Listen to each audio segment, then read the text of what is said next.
I love it. It worked. Hello and welcome everyone. Welcome to the Dumbass class with me, the Dyslexic Gamer. And the boys, as always. We are missing one at the moment. I believe he's eating food. But we couldn't wait, so we are starting without him. Hopefully he will catch up with us very, very soon. So yes, welcome back to the Dumbass class, where we are playing some more Warhammer Fantasy tonight. So in the last episode, our group, one of our groups at the very least, had finished clearing out the rock. And after clearing the fortress of the things that dwelled there, they collected their shit and made a swift exit for home. As they got to a splitting off point, we leave them, because there is another party within Mordheim that is now behind our first party. So we go back in time a few hours or so for our adventuring party. This is Lysiara, Cedric, Sarah, Ragnar, Carla, and our other dwarf, whose name I forget. God damn you, Albie, why are you late? I think. Durin. Durin. I think it may be Durin. We're going to call him Durin from now on. It's just going to be made official now. Yeah. Who cares from now on? He's Durin. Yeah, that music will do nicely. So you are the looter group. Yeah, let's bring you all over to the map screen. Oh, hang on. Yeah. The players were on. Oh, right. Yeah, no, that makes sense. So let's bring you over here. So, our second group. Actually, I didn't move your token. There it is. So, our second group is the Flaming Comet. Because why not? They're currently in the poorer district, looting. They have recently killed a bunch of mutants in a building, and they found some interesting loot. Would you like to push on?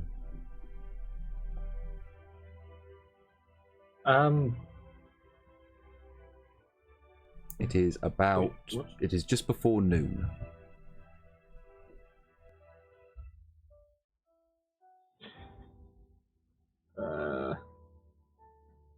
Wait, no, I wanted to give looting another chance, I believe, because I was the only one that's found nothing.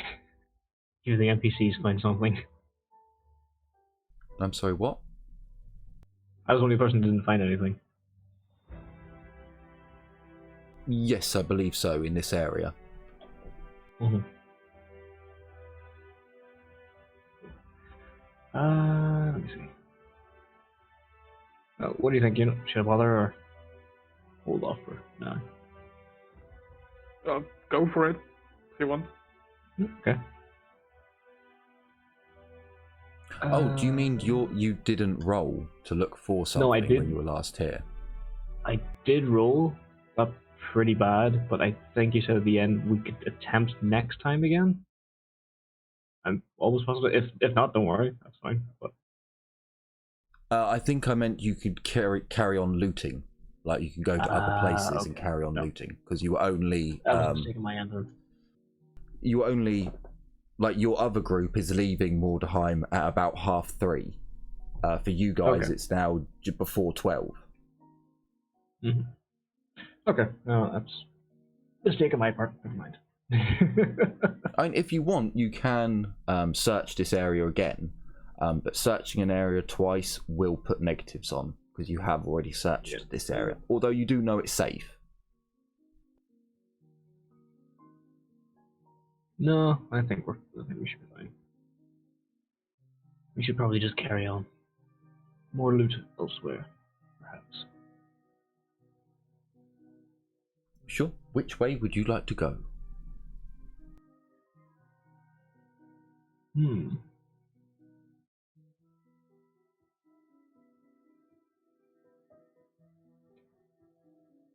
So the landmarks are there, correct?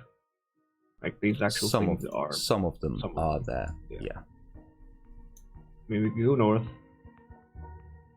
There's an amphitheater, or east to hit towards this, or you can just skip something. I mean, we probably don't want to go into the massive crater. Probably not. So I will add the map that you have as players is not the same map that you have as like you have a map of Mordheim, which I just don't have access to. So that giant pit mark there, whilst Cedric could tell you, well, actually that district doesn't exist. Like I've seen the mounds of earth that have just piled, being thrown up. I doubt Cedric ever went in there. No. But he would have at least seen the walls of the crater from far back.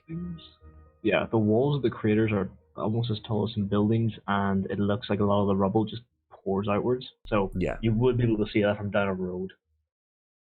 Like, no questions asked. Even hell, actually, from looking from where we are here, just looking across, you might be able to spot the crater. That is indeed quite possible. Cedric is a bit cautious about going deeper in, but it's the most likely place we're going to get loot.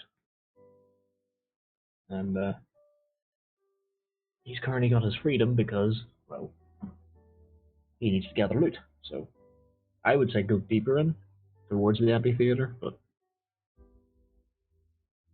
sure. So you push on.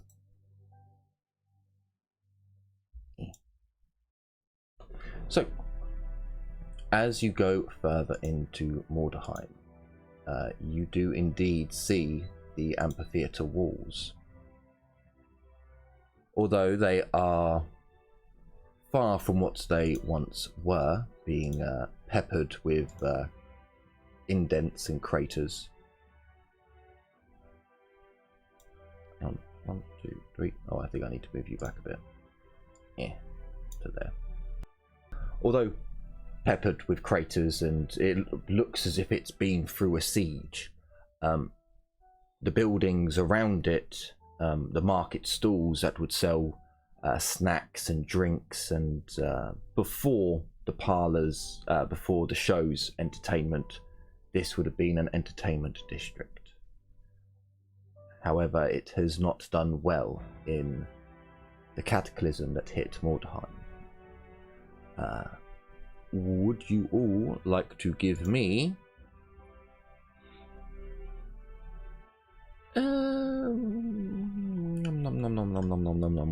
perception test? Yeah. Or can I perform a perception test anyway? Yes, you can. You can indeed. And anyone else who'd like to do a perception test can do a perception test. And then after that, I will tell you what you find. Great. Nothing good. No. I'm not going to use my rerolls at the moment. Jiminy Cricket, are you there?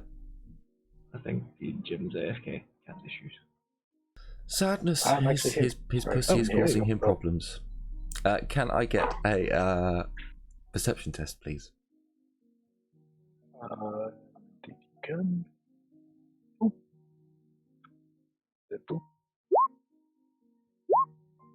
I will be kind. I'll be kind. Now, technically, Bill and Ted are with you. However, they're going to be playing a bit of a side story. Because I have far too many PCs that I need to NPC. So Bill and Ted Wasn't Carla with the other group, and we had the lolly? Yes, Carla is the lolly. Yeah, Carla is the lolly. Carla is the lolly. Wilhelmer's the engineer with the mutant hand. But Ragnar comes out with an even better role. Jesus Christ. Jesus Christ. Hang on a minute, I've got another dwarf to find. Where's the other dwarf? My We intend entire to take background, 2 offer. my entire background is mage, and there's like perception once in the entire wizard tree. I wish I Yeah, had well, more perception. the surface dwarf fails. Because he's a surface dwarf, he is a failure. That's just how life is, unfortunately. So, Rude. as you come into this entertainment district, as you all look around with your peepers, Sarah and Lysiara, you two would notice that the doors to the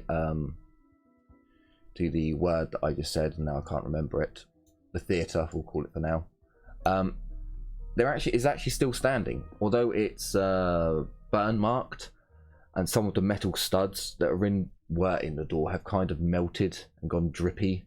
It's still there, and it's not swinging as if it's open.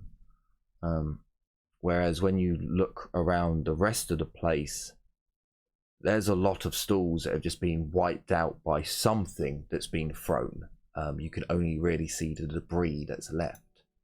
But neither of you see any movement. For Carla and for Ragnar, as they begin walking around with the rest of the group, like spying out the area, they don't see any movement either. But they both swear they saw a glimmer, like a quick flash of green within the theatre. But you can, if you wish, search this area first.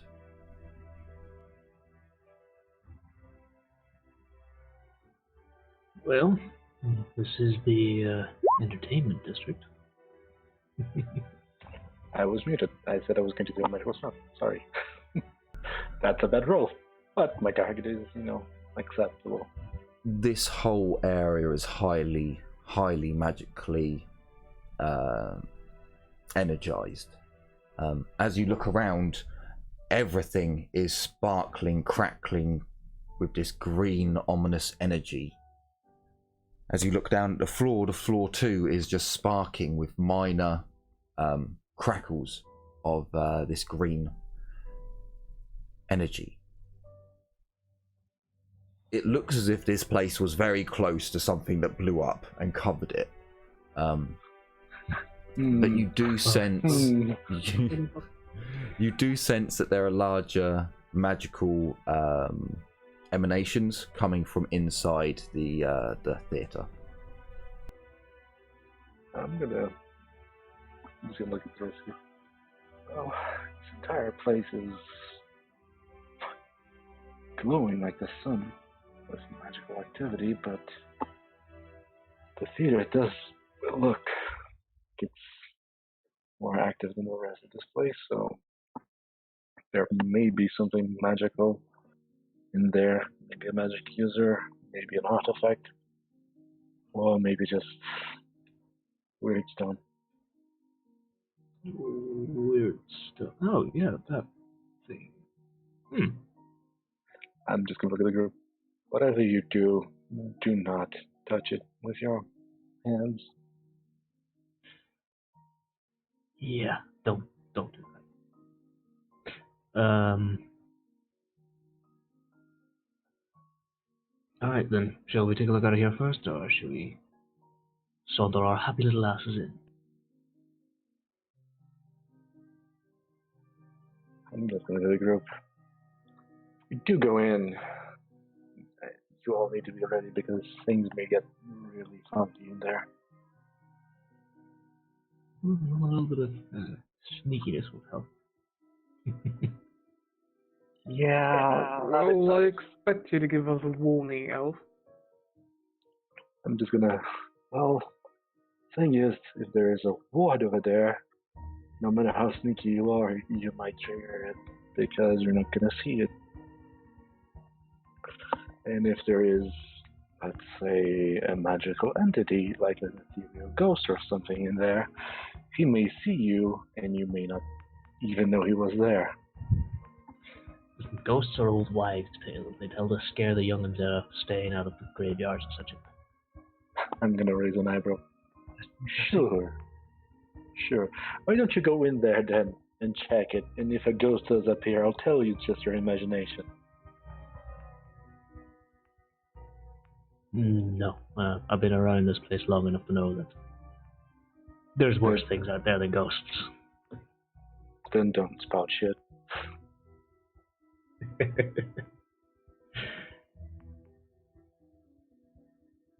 Okay.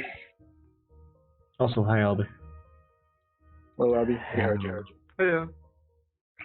I'm gonna grab a vial of oil from my backpack. I'm gonna make a tiny cut on my finger and drop my blood into the oil. And I'm gonna start focusing. You guys talk among yourselves. This is gonna take a while. You said there was market stalls around here? Yes. I want to go inspect market stalls. Sure. Yeah, If you'd I'll like look to- around. If you'd like to give me a search, please. Search. Yep. Cedric is looking for more spirits to sell. Hey! I'm just gonna look at the group. So, do you guys want to go in? Yes or no? I say while I'm holding the oil with blood. Cedric is just walking off and started looking behind a bunch of crates and stalls and stuff. Yeah, hang on a second. I might have more stuff to sell later. Hang on. Cedric, Sarah, can I get a 1d100 off you both, please? I'm gonna close up the flask of blood oil, and I'm gonna look around too. So, Cedric, you find a very odd ornament. It looks as if it's meant to be attached to a person. It's a piece of metal that's been inscribed and is very intricate and ornate, and it almost looks like it should be some sort of crown, as it has it has two side pieces and it has a little bit of fanciness in the middle. You're not entirely sure what it is or what it's for, but Did you find someone's copy? I don't like it is this one's interesting. very quiet there.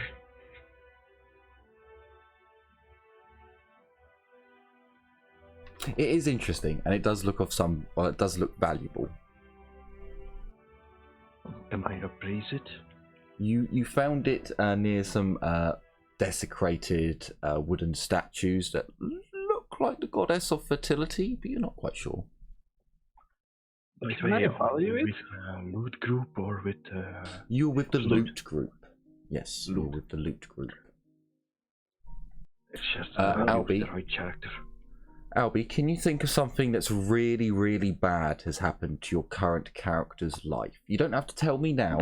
I'll ask you to describe it later. But something like a nightmare for him. Something that would be just... Maybe he's lived it in his life. Maybe it's just a nightmare that's happened to him in his dreams. But just have a think. I know. What would he be terrified of and like wet his pants over? Something along those lines. And I'll let you know when you need to share it with the group. Real do. Alright, For our witch hunter, you find...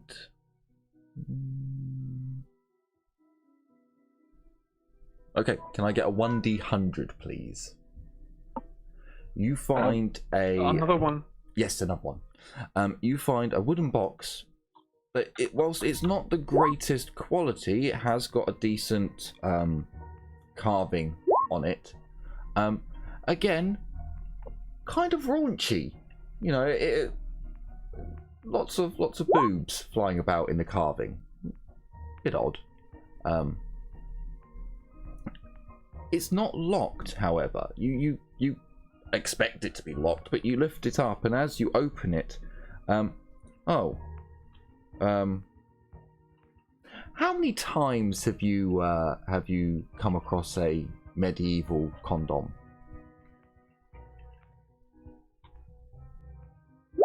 I don't think Sarah would have come across that. Okay, That you often? find these leathery fish skin, weird cylindrical tube things that are kind of desecrated and not really, they have not aged well. Cedric, I think I got something for you. Out of character, I think the first condom ever made was made using goat intestines. A couple years later, they actually got the intestines out of the goat. The ones I've heard of were made out of fish skin.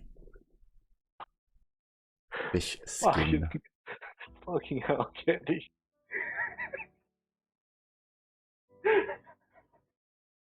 So we were also looking for a Lysiara. Where are we? You rolled 47, which is also kind of close to Cedric's one. Okay.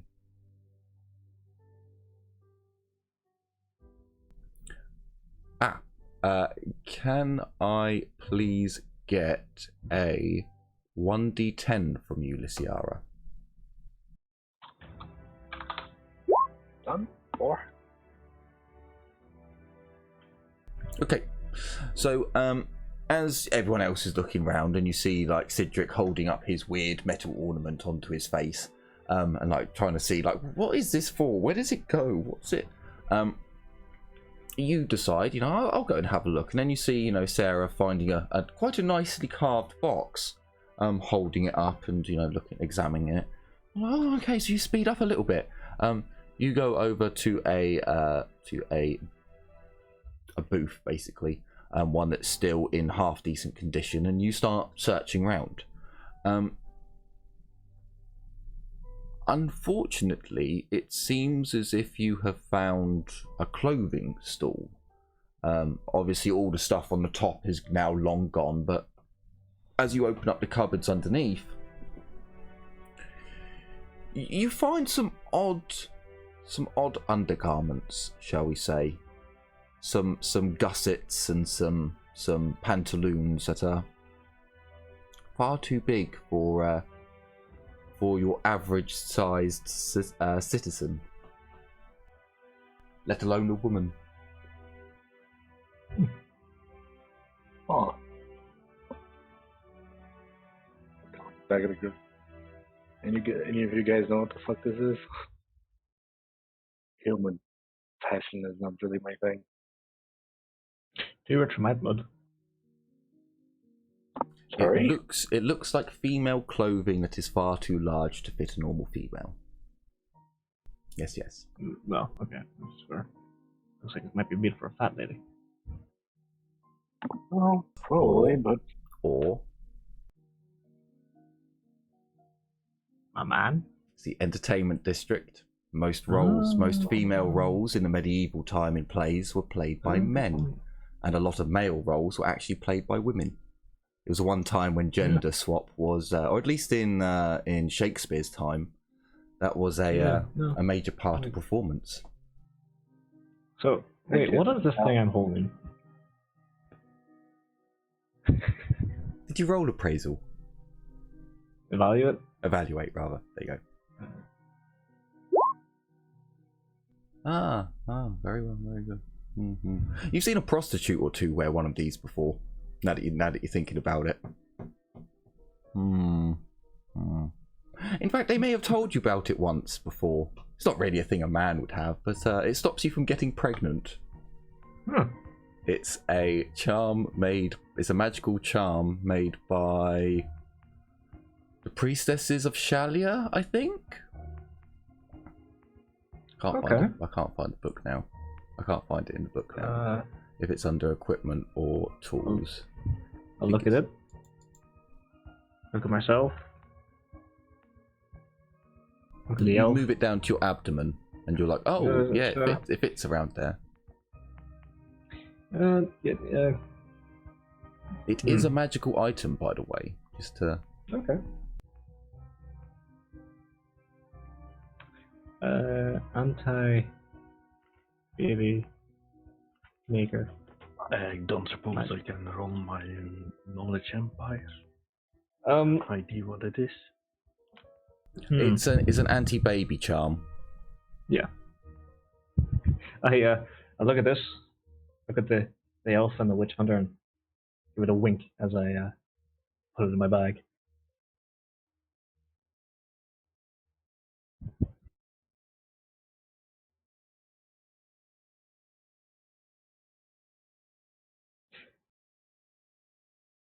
Oh boy. I think it's on page 76 of oddities. I can't. Rulebook? Yeah, no, in the Old World Armory. Ah, okay. Should have actually known you.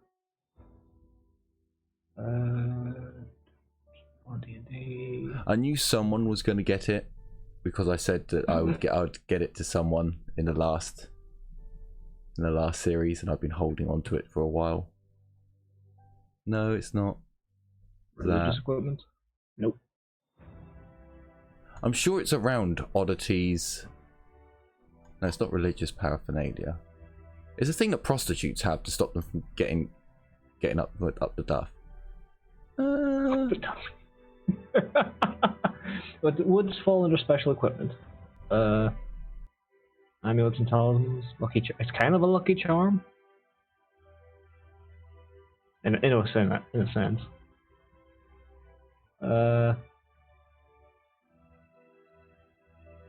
Purity seal. Maybe it is a purity seal. Who knows? Religious equipment? Maybe not. Replacements? Probably not a replacement. Probably doesn't fall under animals and transport. Huh. I can't for the life of me remember. This is why I need to put markers by these things.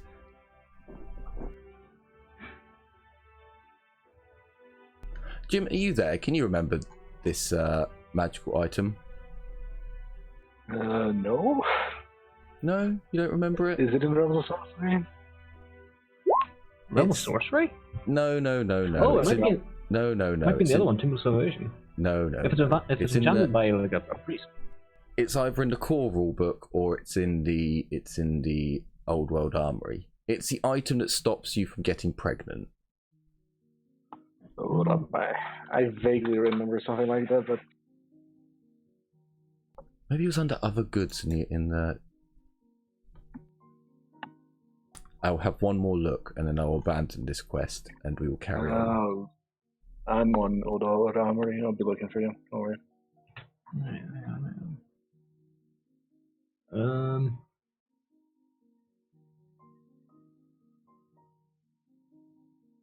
I wonder if I put it on someone. Did I put it on Beliaris? Like the old mage. Don't ask why I would have given it to the old mage rather than a prostitute. What's the what do you call it? The chick called? Not the chick, the goddess called. Shalia, yeah.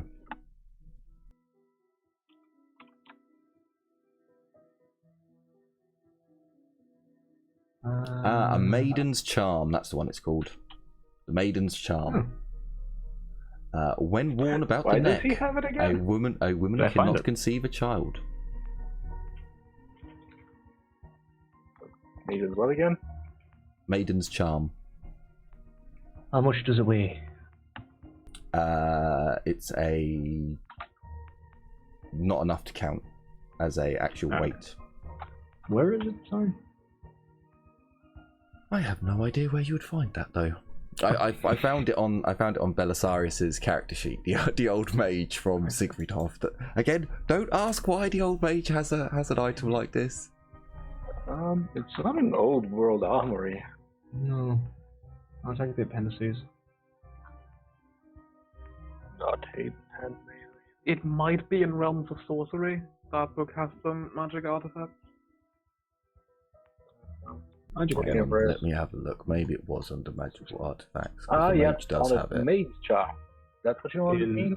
Not maiden, maid. M-I-D-D. Oh, yeah, It's okay, in well, Realms of maid. Sorcery. Maid's charm. Yeah, it's in Realms of Sorcery. Just found it. Okay. Of course, put it on me. It's So yeah, you can add Yeah, the of course price. it would.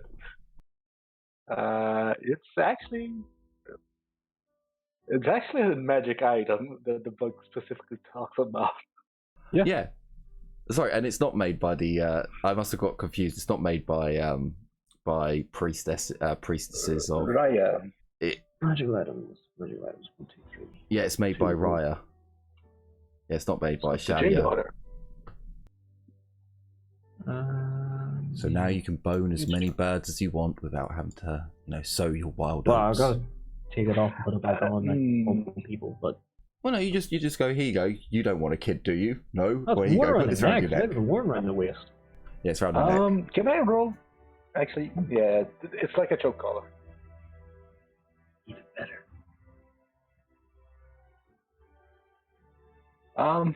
Do you show this to anybody?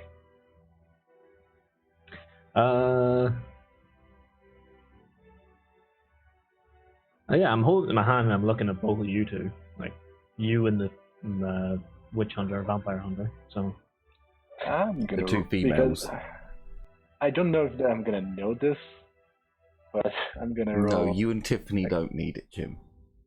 No. Luciara is not lesbian. Luciara, not Aurelia. Remember? Oh, yeah, actually, yeah. No, I'll let you off. I Also, I got the want to two look at L's it mixed because of up. a different reason. Would that I can be look at it common because of knowledge the- empire or academic knowledge theology? Magic. It should be magic. The thing I'm looking for. So I'm just gonna roll magic. I believe it's magical law. Well, yeah, but I'm You know, actually those- gonna use a fate point because I want to succeed this. those charms are I think probably it's just known common. among the populace. I think it's just common. It's a common magical item. As far as common magical items go. This it should read on the item again. yeah, it's kind of That's why I fun. wanted to pass. It was a long ass time ago that I added it. I will admit this. Wizards and witches have found their way to the witch spire after creating them for love-struck maidens. So a lot of witches and wizards have burned. because of these things. Just hedge wizards and witches are burned, but they don't burn the artifact. It doesn't say they do that though, does it? No, they don't. I'm gonna say that. I'm not gonna say. I used my lucky charm instead of my actual fortune point Sure. because that refreshes fortune I need to sleep. And I'm just gonna some human artifact.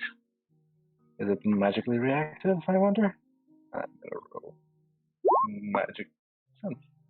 Now that you're up close and performing a magical sense, you'll be able to actually. Oh yeah, it is magical. Holy The only fuck. reason you didn't pick it up before was because of how much magic is kicking up in this area. With 10 degrees of success, do I see anything else? Nope. There's Does nothing it tainted. There's nothing tainted or corrupted about it. No. I mean in the surrounding area, not the thing itself. No, because you were looking at the thing itself. Okay. I'm gonna just. I mean, it's magical. that in itself is worth something. I don't know what it is. It's a human item. Looks like a collar, I think.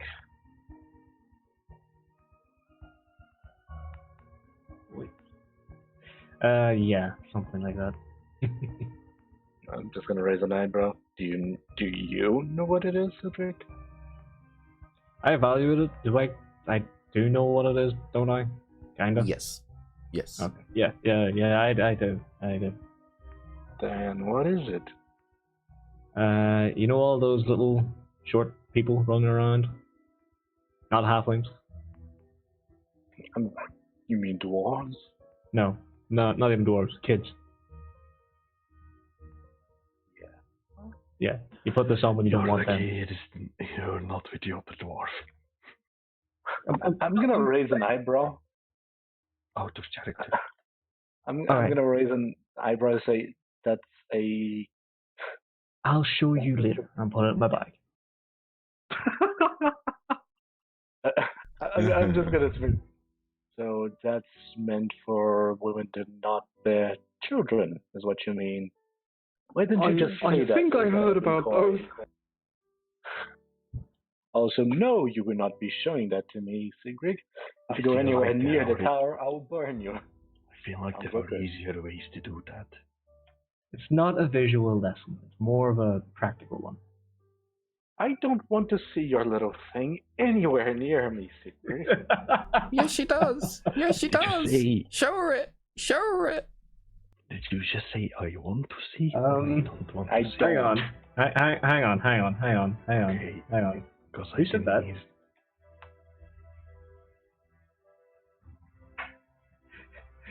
No. No. Who said the show it?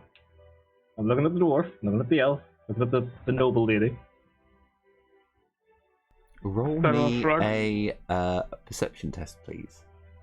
After what happened last time, I'm picking up on the I'm picking up on the context clues.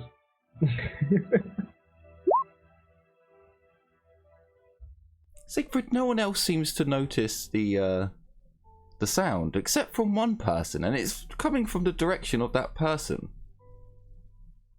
Lysiara seems to notice it as her eyes quickly dart down and then back to the group.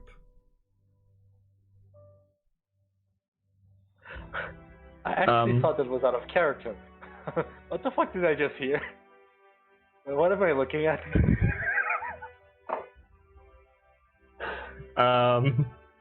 Maybe you've tuned it out, Lysiara. Maybe it just doesn't, register to you anymore. But you quickly look down and then look back at the group. Does Sarah notice anything? Hear anything?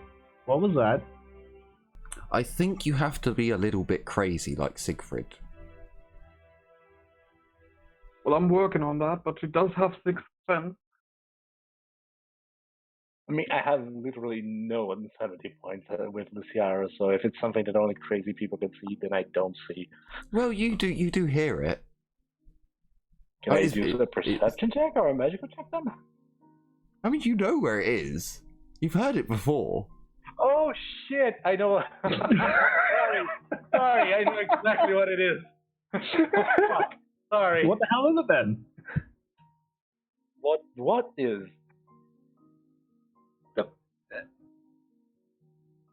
Alright, so either you tell me where it is, or I'm going to follow the voice, because whatever the hell it says, tell me to show you my dick. Sigrid, are you sure you're alright in the head? I mean, because we're in Mordheim. I can't have you hearing stuff in your mind that isn't there. I want to make sure she's not lying to me. She wants it bad. Wants it bad. There it is again. Sarah is raising an eyebrow and having a look around. I'm gonna speak. I'm just gonna shake my head and say, you. Come on, we still have to check out the. No. I'm going to speak in arcane, and I'm just gonna say, shut it up, or I'm putting you so far up that man's ass, you're gonna be coughing out excrement for a week.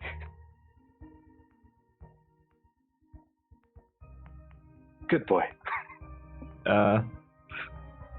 That's all in arcane. I look at the dwarf and I look at the vampire hunter. What did she say? I'm gonna do a channeling test. I don't know, fingers wiggling. And I'm gonna cast something because I'm a finger wiggler. As people just said. And there you go. I'm only gonna use one magic because this is really not a concern at all.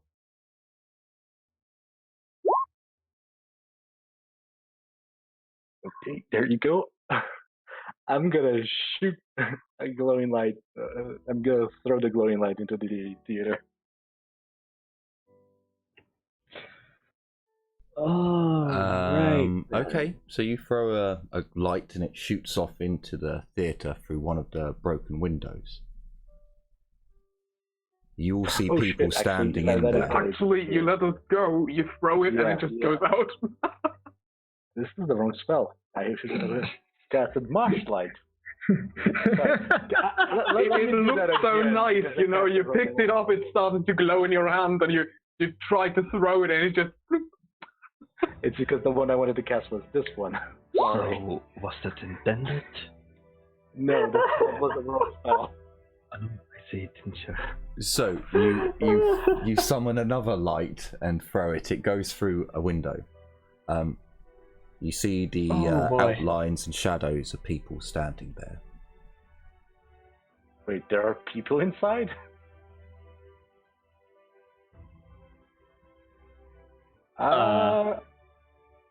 So you guys do see the outline of those people there too, right? I think so. Yeah, I can't do anything while I'm controlling this light, so would you all please get fucking ready? I'm slipping on my cestus. On my knuckles. Well, Sarah will Is there? draw her crossbow. Carla pipes up. Look at those. They're not moving. Yeah, that's still the outlines of people. Better be safe than sorry, wouldn't you agree, Chibi? Don't call me that. Sorry, They're not Mr. moving. Foley.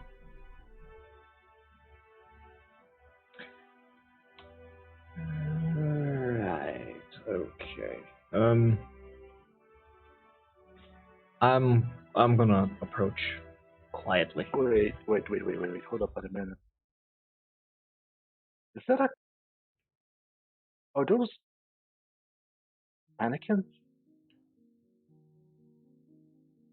Possibly. I'm still gonna approach quietly.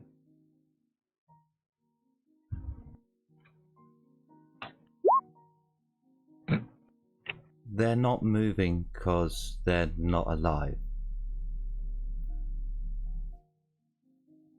Carla points through the window where your martial light has illuminated, and although the light is illuminating the outline of a figure, the shadow and of a person stood, as the light comes round, you see just grey flesh. Not even flesh, more stone, if anything. I would like to say that's reassuring, but in my line of work it isn't, so let's still be careful. Okay. Can I roll magical knowledge to see if that's a petrifying spell or something along those lines?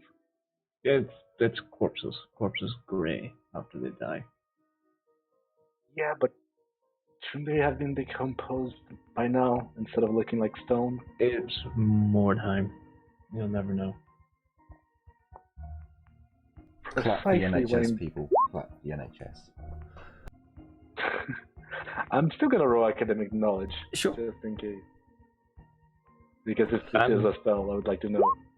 I'm still quietly you- walking out the window. You quietly push open the door, and whilst the door is shut, you pull down on the hatch, on the catch, and the door opens. You quietly step in. Lyciara, you don't know if it's a magical spell or not. With the amount of magical energy that's in the air and that's here, it could very well have been. But then you look around at some of the burn marks around the place and you're like, well, could be fire, I guess. You're not entirely sure. It could have happened when the meteorite fell. It could have been a spell effect that came through and did this, or it could be a host of other things. It could just be the heat of an explosion. But then there are some things around here that you think, well, surely they would have been destroyed. You don't know really until you actually go inside and investigate properly. From the outside, you can only see so much. But you do see about 30 or 40 humanoid shapes all stood in the theatre. Sigrid, are you capable of seeing in the night? Yes. I'm gonna drop my spell. I'm just waiting. So, do me a favor, everybody. Don't get too far from me. And I'm gonna cast a spell. Using the blood oil that I made before. This could be bad, but fuck it. Oop. Dark magic for me today. I am going to. Whew. I passed. Okay, so for 10 minutes, everyone that's next to me is a little bit braver. So I'm just gonna say, so whatever you do, don't stray too far from me for your safety. Let's go check it out, I guess. Dear God. 30, I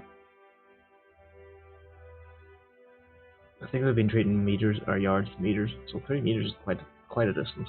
So, As you all go into the theatre, cautiously you enter, some of you at first going in quietly and others trudging in after, being far louder, your clanking mail and armour. But upon entering you see that there is a performance in motion, yet not. It's almost as if someone took a photo. The actors are all on stage, the side performers are all on their marks, but yet there is no movement. You look around and now that you're inside you can see that the pews are filled with people, sat watching. All of them, their faces grey, stony. And then you see some of them have begun to fall apart. Literally as if they were crumbling like a stone. Maybe for the dwarves in here this causes them to have a shiver down their spine, as this is a very real image of what happens to your kind when you die and decompose. You return to the rock. Size? Sorry? What size are they? They're humans. Maybe a couple of halflings here or there, possibly a dwarf, but not many. But now that you're in here, there's maybe 30, 40 performers. And possibly 90, 100 and up of viewers, of watchers. But then you see it again, as some of you move, maybe not all of you notice, maybe just some. You see a green glint. And as you look at one of the performers on the stage, they are bathed in light. And as you look up at the roof, you can see the hole. And as you look, you can see they're holding something in their arms. Quite possibly the largest chunk of weird stone you have ever seen.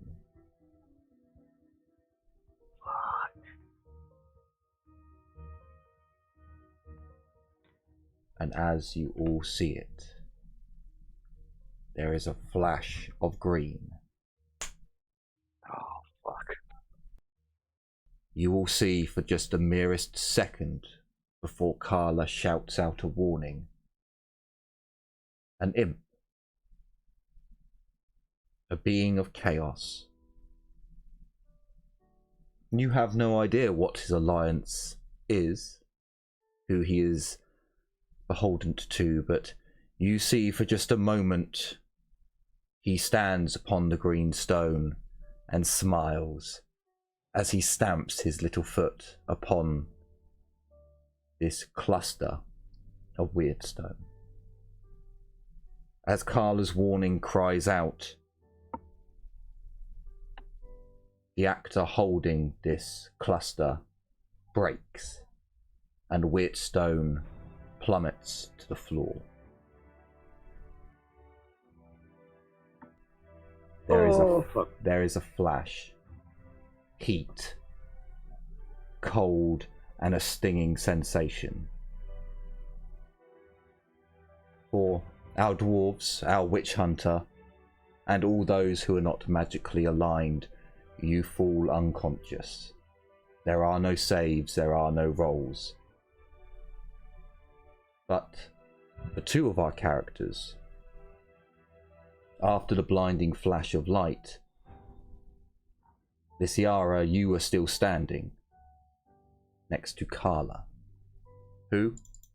Carla, Jazina, I apologise, but this is what happens when you give me your character.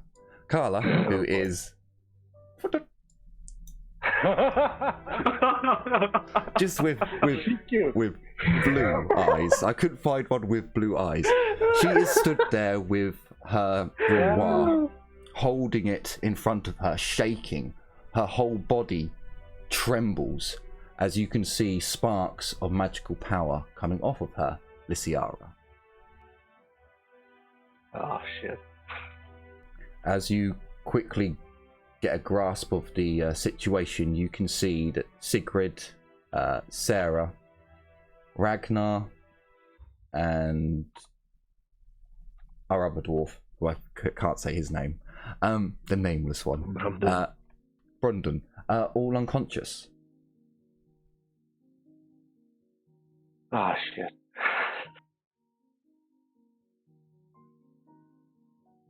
I'm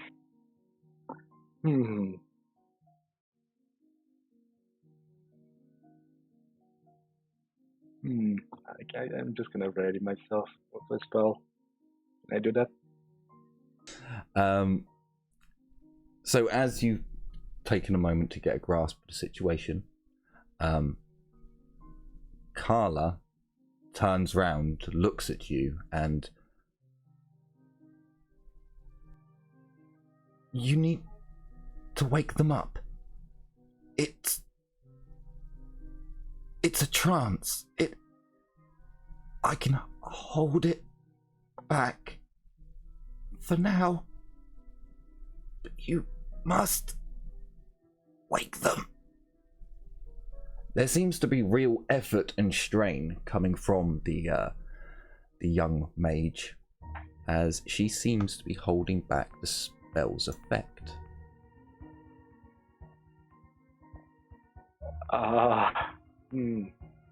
I know in the 4th edition there is such a thing as counter spell and take breaking spells, but is there anything I can do? Give me a magical theory. Okay, because in this one I don't know, so okay. Knowledge. I'm gonna use a fortune point because that's the third 90 I rolled. There you go. Okay, it takes you a couple more seconds to think. If they're unconscious, then perhaps you can wake them by making contact with them. Either that, or through contact you have to try and connect with their mind, try and wake them up that way. And as you go over to the first one, you do see that they are unconscious, asleep. And you are aware that the dream world can be entered. Oh shit, I don't want to have to do that. I'll say this out loud. Ah, fuck. I'm gonna roll d4 to see who I'm touching first. No diddle. 1. I'm gonna be... Actually, it's only 3 of you, so I'm gonna be diddling... Ragnar as well. Oh yeah, Ragnar as well. I'm gonna be diddling Sigrid first then, because it's the first one on here, other than Dracoon. No diddle. Okay, so can you, as you take a hold of Sigrid, you perhaps sit down on the floor knowing what may come. Can you give me a focus power test, please? Sorry, a channeling test. Channeling? Yes. Sure can do. Okay, so you take hold of his hand and you channel the magical power that I you seriously channel hope the so winds. that she doesn't fuck me in this one. Trying to use that power to connect into Sigrid's mind and see what he's seeing and break him out of this magical trance, this magical dream that he's currently in. You close your eyes and focus.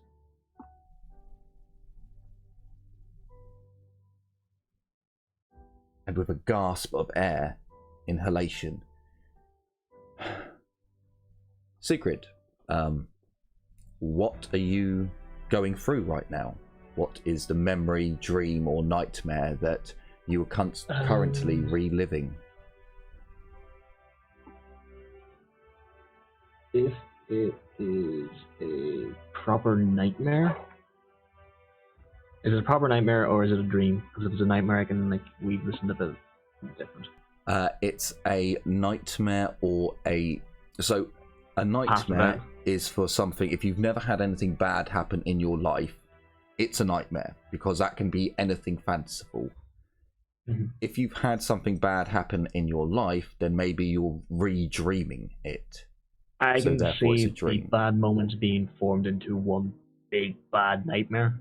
Yeah, then you can use that by all means. Alright, so let me see how to put this.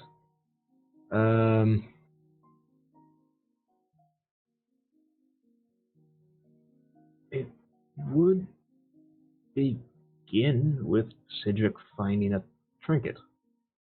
Small golden diadem with encrusted with gems, and the main one on display is a large cut green gem. Everything's dark around him. There's nothing around, no one to see him, no one to spot him. As this is the perfect chance to grab it. Reaching out, he grabs it by the actual gem to inspect it and feels a sting, and everything around him begins to melt. He wakes up again a little bit later and is in a bar, feeling woozy but celebrating. Something good must have happened, something great, good payday, yeah.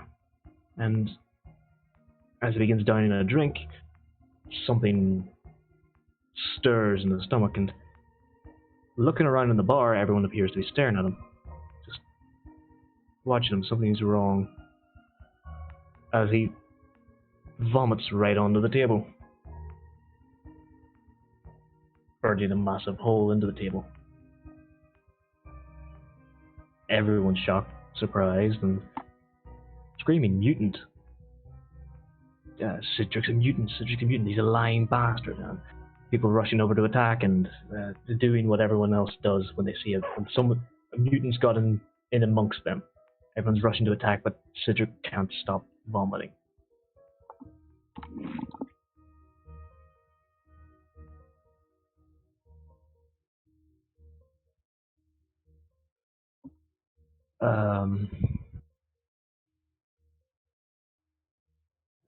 How would that? I guess it would lead on to Cedric being basically dragged out into the street and people looking for him to be put to death, more or less. Like, mutant in amongst us, all this other shit. Fetch a witch hunter, fetch one of the hunters, and it's Cedric trying to get away. So as you run into the darkness, Cedric, your heart pounding, your lungs burning, your inhalations of air being larger and larger, coming quicker and quicker, Lysiana, you are following him, screaming out, shouting, doing whatever you can to get his attention, but nothing is working. You watch through all of this pain and misery, and yet you cannot get through to him.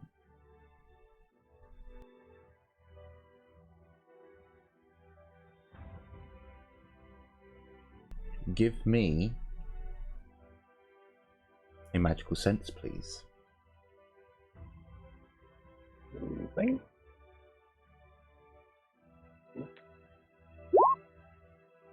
My rolls are so shit today. Like, seriously. I got 1 under 50. And Ciara, your head hurts. And you start to My head feel always hurts. weaker. Saturated, almost. And as you close your eyes and try to shake it off and look again, you can see that the world that Cedric is in is also saturated. The colour and liveliness of everything has dulled. It takes you a few moments, maybe a few moments too long, before you notice that imp again on Cedric's shoulder. He swings on his clothes and darts and grabs and climbs, and you see him just for a moment before he scampers round the front. But your head is getting dizzy now, and you focus and steel yourself, and you see it pop up again on the other shoulder, staring at you, daggers in its eyes.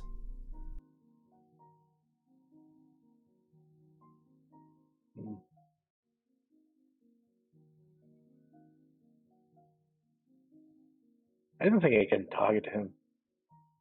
I mean, I could fireball at him, but the thing is, I need to get close to Cedric so he can get the effect of Hearts of Fire.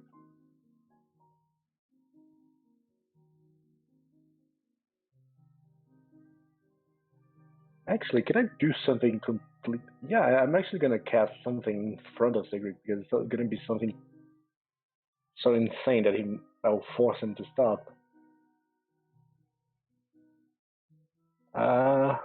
I'm going to cast Firewall in front of him. Sure. Let me concentrate first. I'll just cast the spell. You hear in the background dogs barking and howling, and people.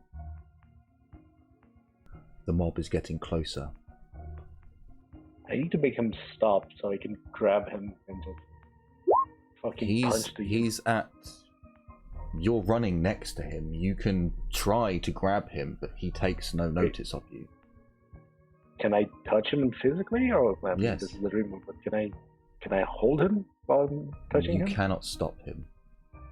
You try to, but something not of this world pushes him forwards.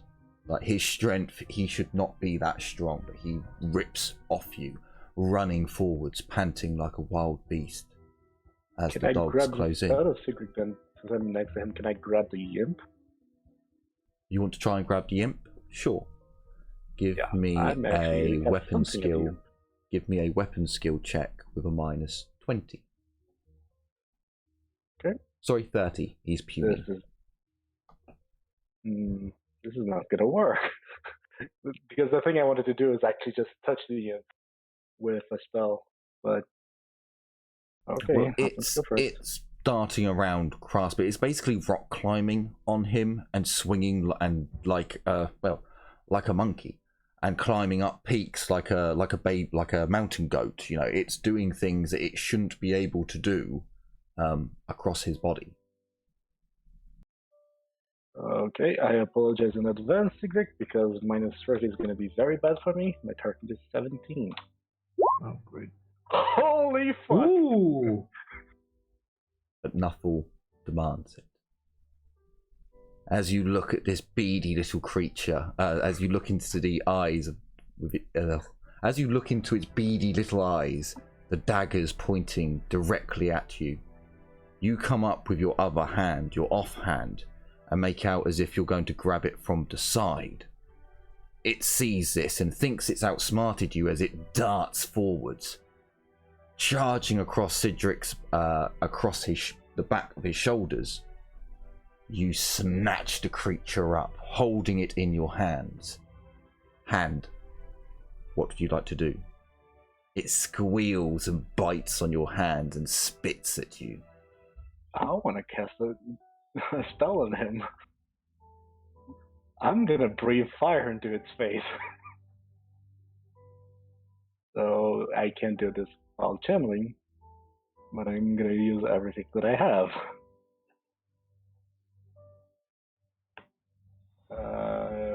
And boop. Goes through, and no Nuffle. Damn you! Damn it!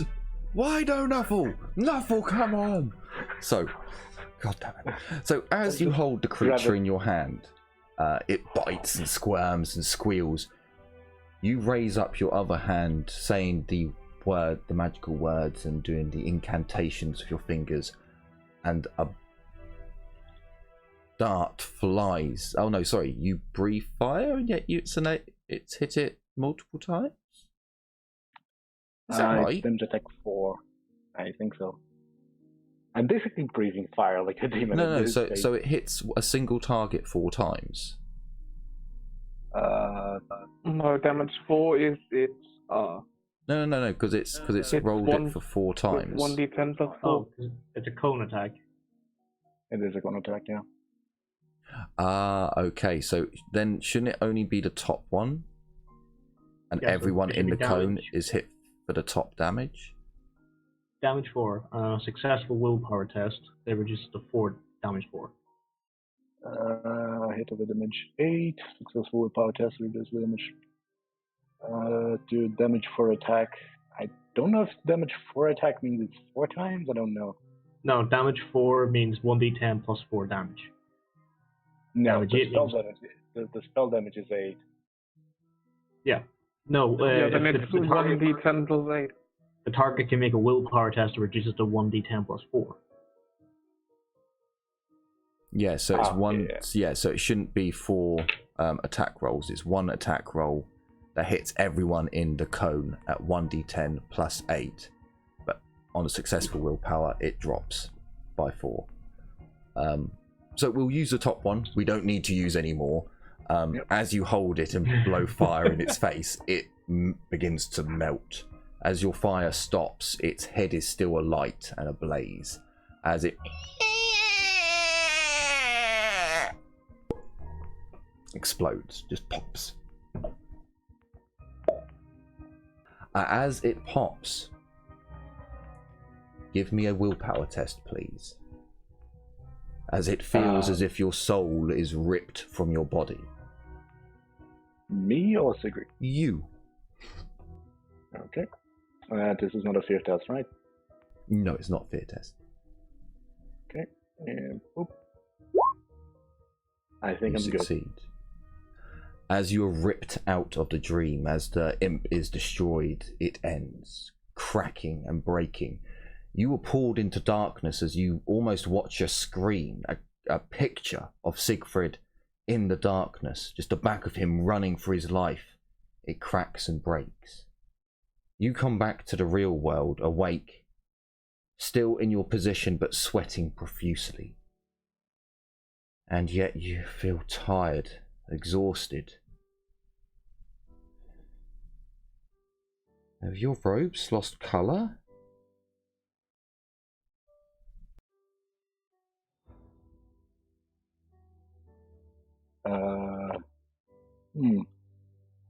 Is Sigrid awake or is he still asleep? When I look at Lolly, is she still there battling? Carla is still there. Her vibrant blue has begun to dull. The perspiration on her body now is quite heavy, and the shaking has increased far more. Siegfried does not wake up immediately, but he is not in the rapid eye movement that was there before, is not. And you get a sense that he is coming to consciousness, but may take a moment or two. Okay. Fuck. I still have 3 more to do. I'm gonna do, just before I do that, can I do a common arcane magic check? Academic knowledge to basically try to figure out why I'm losing color?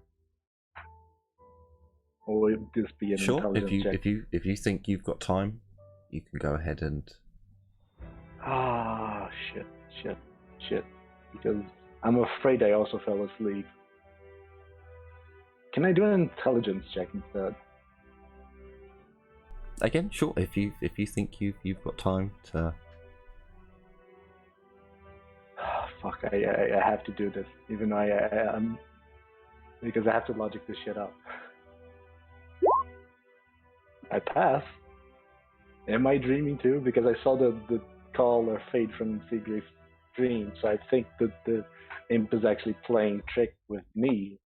So I think I might also be in a dream. You are not asleep, as Carla, you can sense the magic emanating off of Carla as she seems to be putting all of her magical focus and force into keeping a bubble surrounding you all. As you look around, somewhere that has colour, you quickly look outside, and outside there is colour, whereas in here everything is dulling. Everything is, you thought it was just because it was dark, but now you look up at the tapestries and the closing curtains and the chairs and the upholsteries, and everything is grey, everything is saturated. And then you look outside again. On the door frame where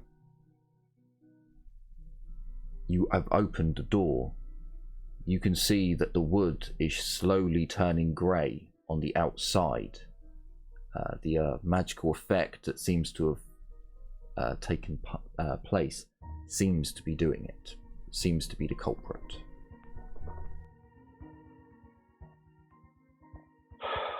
Yeah, okay. And there's no way for me to actually destroy this spell, so I need to get everybody out, but I need to wake people up first. Can I slap Secret to see if he wakes up faster? Do you think him being awake is going to help you all the more? Fine. I'm just gonna touch. You can slap him if you want. You can take a moment to try and slap him and see if it speeds him along. I mean, just a good backhand slap on his face. If that doesn't work, I'm just touching the next one. As you get up to go and slap Sigrid, Carla succeeds her willpower with a 16. Hurry! I can't hold it. As she says that, you see that her eyes change colour to grey. Oh, fuck me.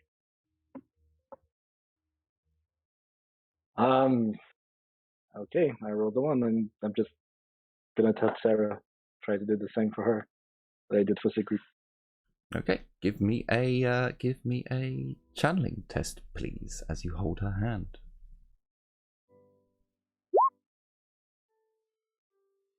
With a 14.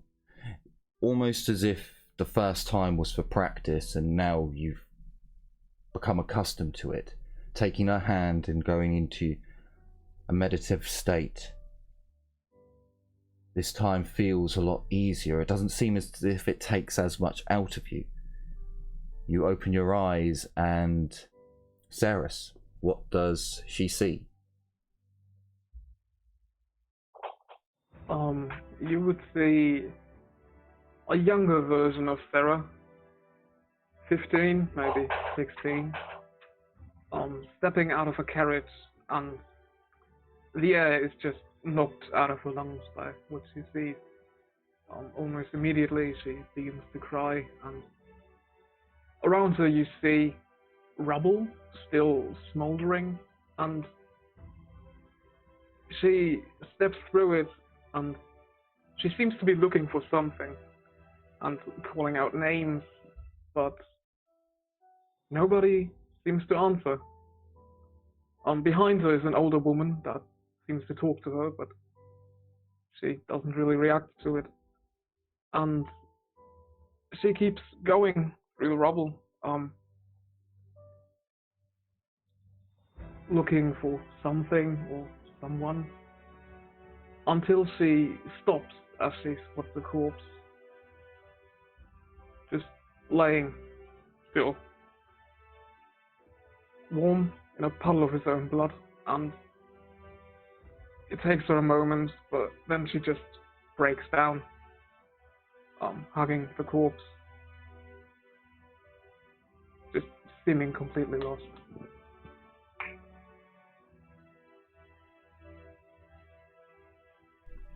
And Lysiara, again, as you stand over watching this heartbreaking scene, you scream and shout and try to turn her away and pull her to one side, but an unnatural strength allows her to break your grasp easily.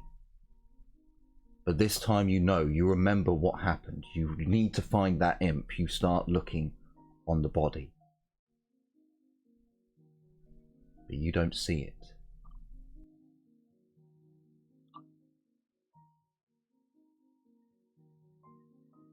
So no imp. Can I do a perception check or? You can. You just don't see it on the body.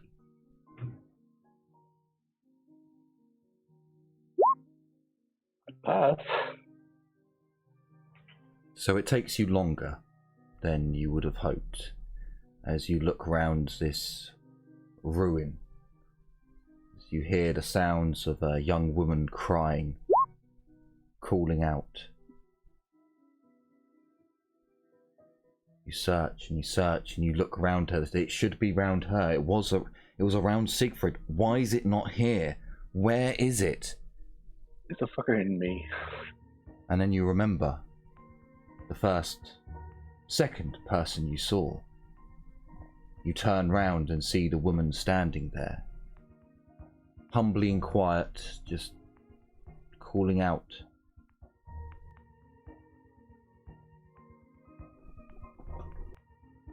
And again, you search, you look, not on the top, but where? Where is it then? Where? You turn your head to the side, almost upside down, as you see poking out from beneath her skirt 2 little beady eyes. Well, this time I'm not gonna try to catch the motherfucker. I'm just gonna fire blast its ass. So this one I can actually. It peers at you, So almost knowing its fate. Reaches out a little hand and gives you the middle finger. I'm just gonna say, yeah. Go to hell, you fucking creep.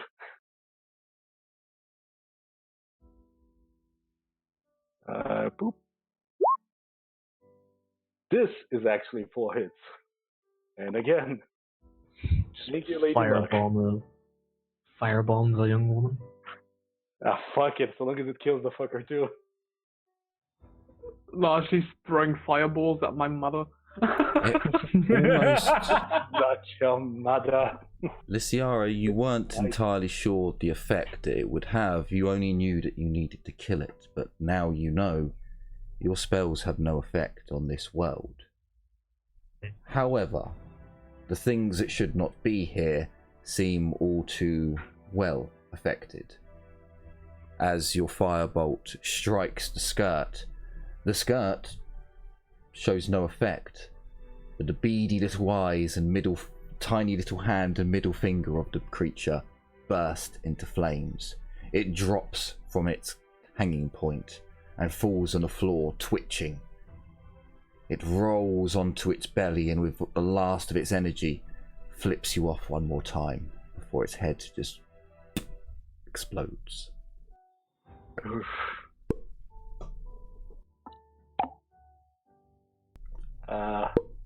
Power again. Willpower again, please. As almost as if you're on a puppet's string, you are yanked up. The picture cracks and breaks and falls away. Only this time, I'm using another fortune point. there is a -10 this time, as Oh. the effort has weakened you. Can you add -10 to all your characteristics, please? Yep. This is gonna be bad. I pass. Oh, just. As you're ripped out again, the experience is no less unpleasant than before, but you don't seem to suffer any negatives. By this point, you can see that Siegfried is like groggily, like, just coming to consciousness. I'm probably cursing up a storm while I'm waking up. Oh, fucking. Carla has taken a knee. Carla, whatever you do, hang in there. And I'm just gonna say, Sigrid, help her. And I'm just gonna touch the next one, which would be Brendan. Here we go again. Channel test, please.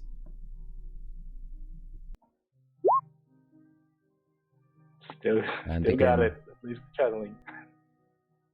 With enough degrees of success that you take his hand, take up your position, and you fall into his waking nightmare or relived dream. So, what does she see, Albie? She? Yeah, Lysiara. Ah. What, you thought I was a man? What does I misheard. what's Drungan's Ali, worst you fear? there? Yeah, I'm there. I'm thinking on how to start it. I'll be You see a smoking sky is being like quite dark, like it's just the darkest part of the night, with a red hue of a flaming village, and you hear the clattering and the clanging of skeletons burning down a village in the Empire. You see humans being pierced through their abdomens, their guts spilling, heads still flying, the wails and the cries of the wounded and the tortured. Then you see it focusing on a couple of dwarves that somehow quite looks like an ancient, more sturdy version or of Brompton. You get the feeling that they're quite related to them. You see their corpses being butchered and taken away just before it blackens out.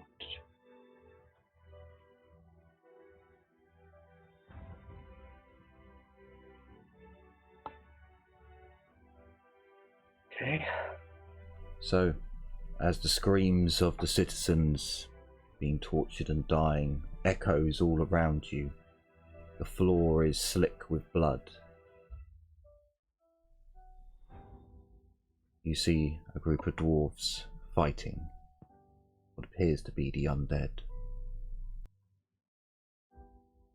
This one is different to the ones you saw before.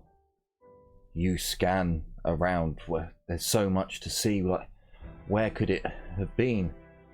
Already, even though you've just got here, it's as if it went from full colour to half colour in an instant.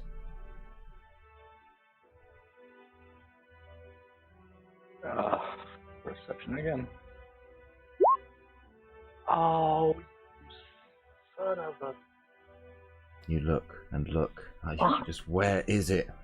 Where can it be? There's just so much to look at. Is it on the citizens, the dwarves, the undead? There's just so much to take in, and you're feeling so weak and drained, and your clothes are losing their colour almost completely, and your skin too seems to be changing.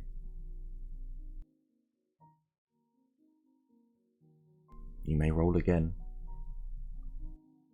Shit. Okay, here we go again. Perception. Yep. Oh, that's more like it. I'm either amazing or I'm shit.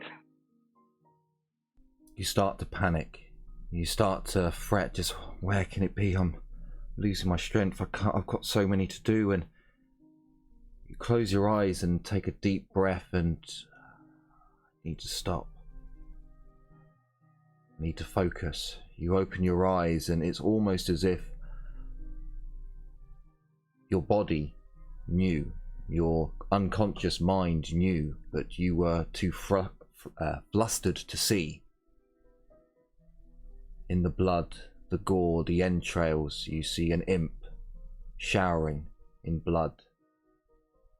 The guts of some innocent citizen hang low and he cuts them open, the bile and shit spewing forth. He washes happily in it.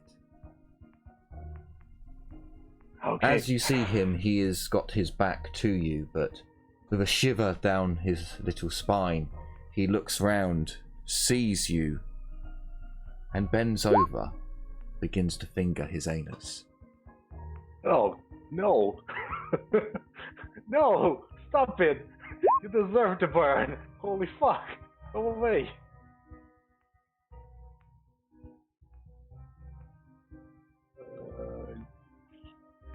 As he picks something clean, he has just one last moment to flick it in your direction before I'm in the resort. I don't care at this point. I just want to burn the fucker. God damn it, why are there no doubles? Damn you, God. He too is engulfed in flames. You should protect. The bile and filth around him too sets on fire, and before long, is he dancing? But then he pops. And like every time before, you are thrown out. I did it! This time, perhaps, as you see the creature's head explode, you pop up, preemptively expecting the drag back and the whiplash-like crack that normally comes does not. You fly back and yet again suffer no negatives. However, as you are thrown back this time, yet another -10 is added on to all your characteristics. Before I go in, is Sigrid awake now? Cedric is awake. Cedric, you came to consciousness, not really knowing what's going on, but you see Lysiara, as you look around, she's already in her trance-like state. You can see Sarah next to you, who's just on the verge of coming round, and Carla is taken one knee. She has her grimoire in her hands, outstretched, violently shaking. Her robes are wet with perspiration. It is running off of her. You also notice that her eyes are now grey, and the colour is draining from her body. Right. Oh my I'm hitting god. Sarah. With a 5. So she's rolled a 16 and a 5 for her willpower checks. She is able to just get out. Get out! Can't hold! Yeah. Cedric is slapping Sarah across the face, trying to speed her up, and grabbing Carla and running out the door.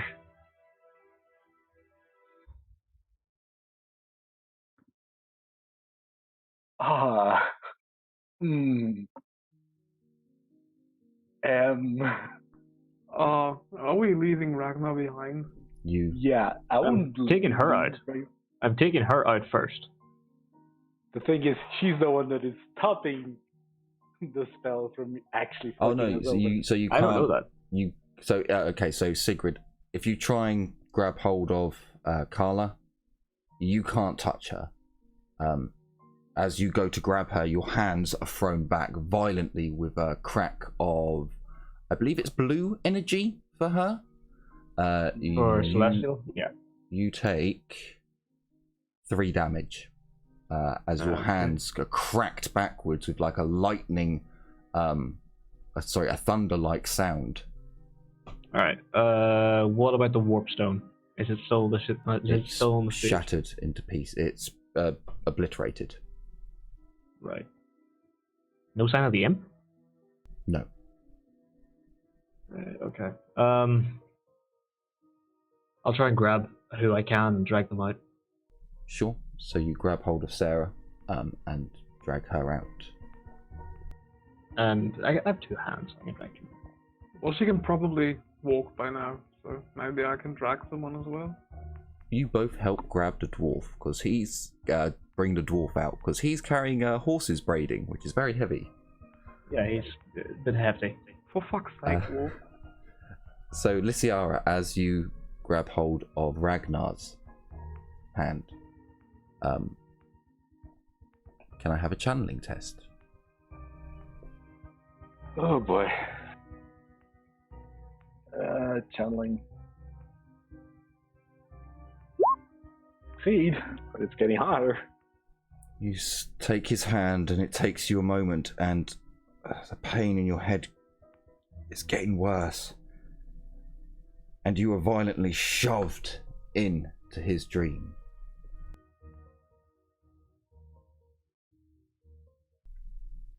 As you enter Ragnar's dream, you see him surrounded by nothing but rubble and ruins.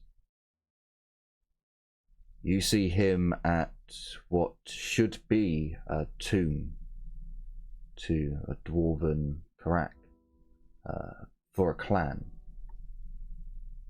And as you look around where the statues should stand, they are broken and crumbled. Yes, hey, listen. Listen as I tell you of the I will fall. find you. But not yet. The fall of Ragnar's clan, his Karak, the knowledge lost, his goals unachievable. You see him as he crawls, drags himself through the halls that he once called home, and there is nothing but destruction, ruin, and crumbling dreams. He makes his way into what was once his study, his place of solitude, where he would research the runes that his kith and kin told him were long lost. Trying to unlock their secrets, you see that every parchment, every scroll, every scrap of paper is nothing but dust.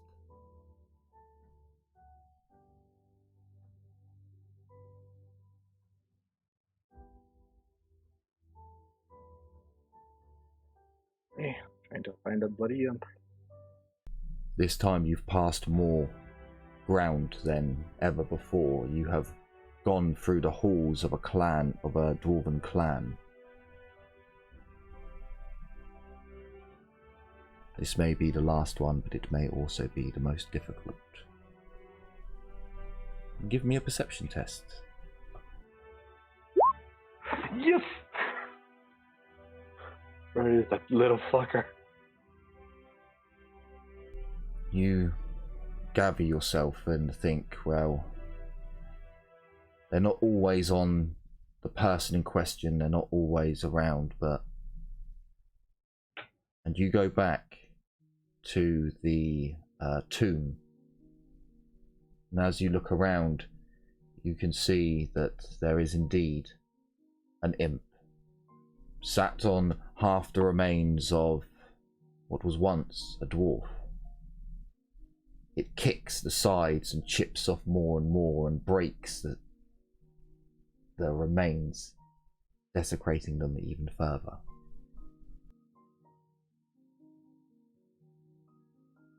It throws a piece of the remains of the dwarf at you as it sees that you have found it.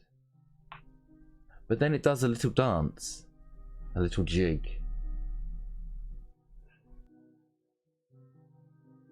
Yeah, I don't know what the fuck you are, but I really hope you die in pain.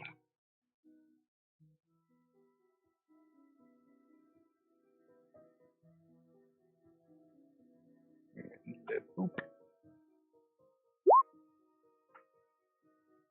Okay, can I reroll one of those by using my voice of reason? Or can I not do that while I'm in the dream? No, you can't do it. You don't need to. I would like the doubles resolved, however. Finally, yes. So Wait. you double sevens. I can, okay. Double sevens. 7, my friend. Thank you.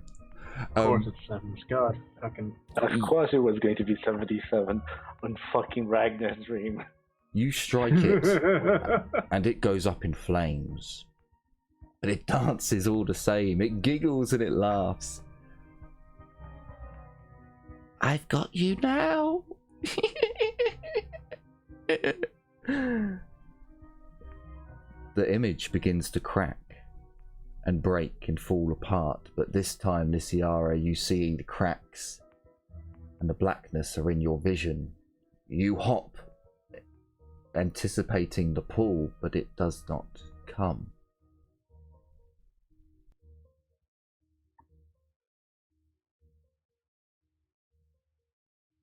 This was going to be a trap for me. It does cart wheels and barrel rolls whilst on fire and screaming and laughing and dripping and falling apart.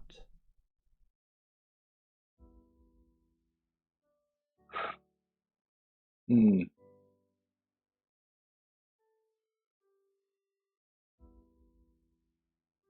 Hmm.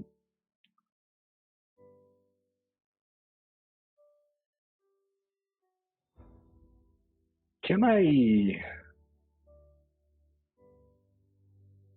want to cast something on myself before I do this though. Hold up, I just need to find if I have the spell. You take another -10 to all your stats. Okay. And I'm still stuck in this dream, right?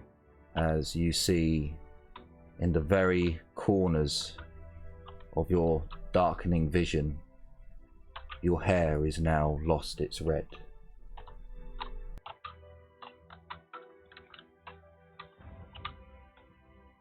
You can roll your thing if you wish. Unless I can just cut the connection myself.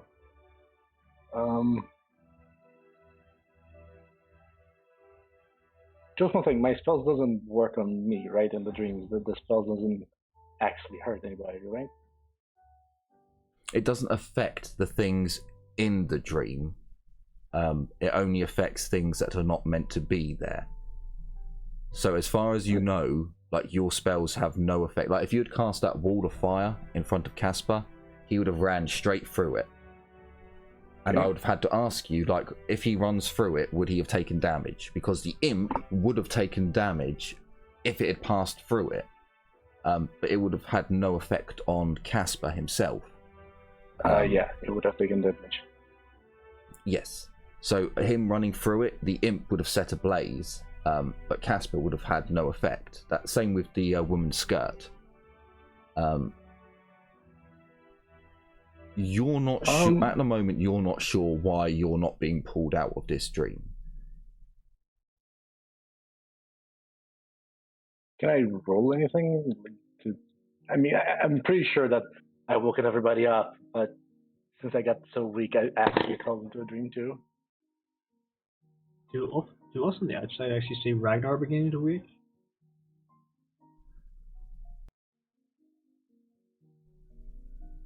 It's, basically, Jim has one more turn until something happens.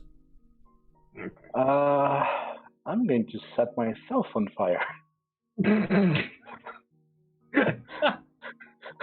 Because I can't cast two spells if I only have one turn. So I'm actually going to cast Curtain and Flame on myself. Because this fucker is laughing, he's probably got me, and if he's got me, I'm going down with him. So... Oh, fuck.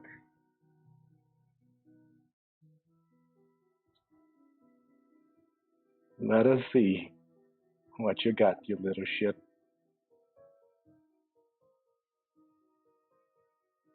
No channeling, because I don't have time for this.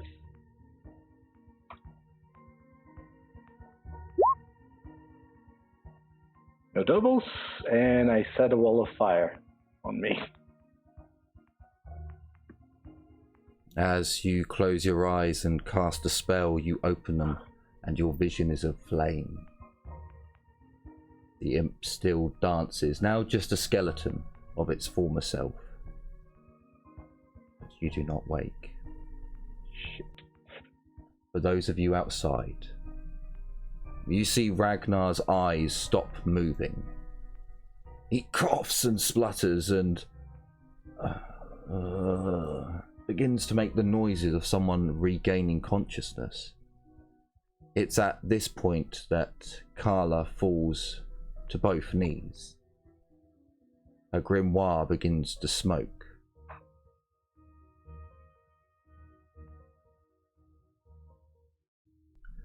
With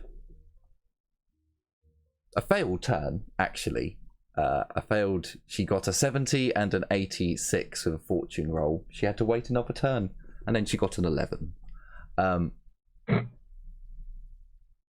Ciara, as you stand in the wall of flame, the cracks around your vision beginning to appear all the more. There is a crack of lightning, and the skeleton is obliterated. Its little bones flying out into tiny shrapnel-like pieces. And with that blue strike of lightning, you are also struck. But as it strikes you, you are pulled out of your own vision. Event, which, can I get a -10 to your willpower test? Above the -30? With the -30 as well. So that's a -40 in total. Oh boy.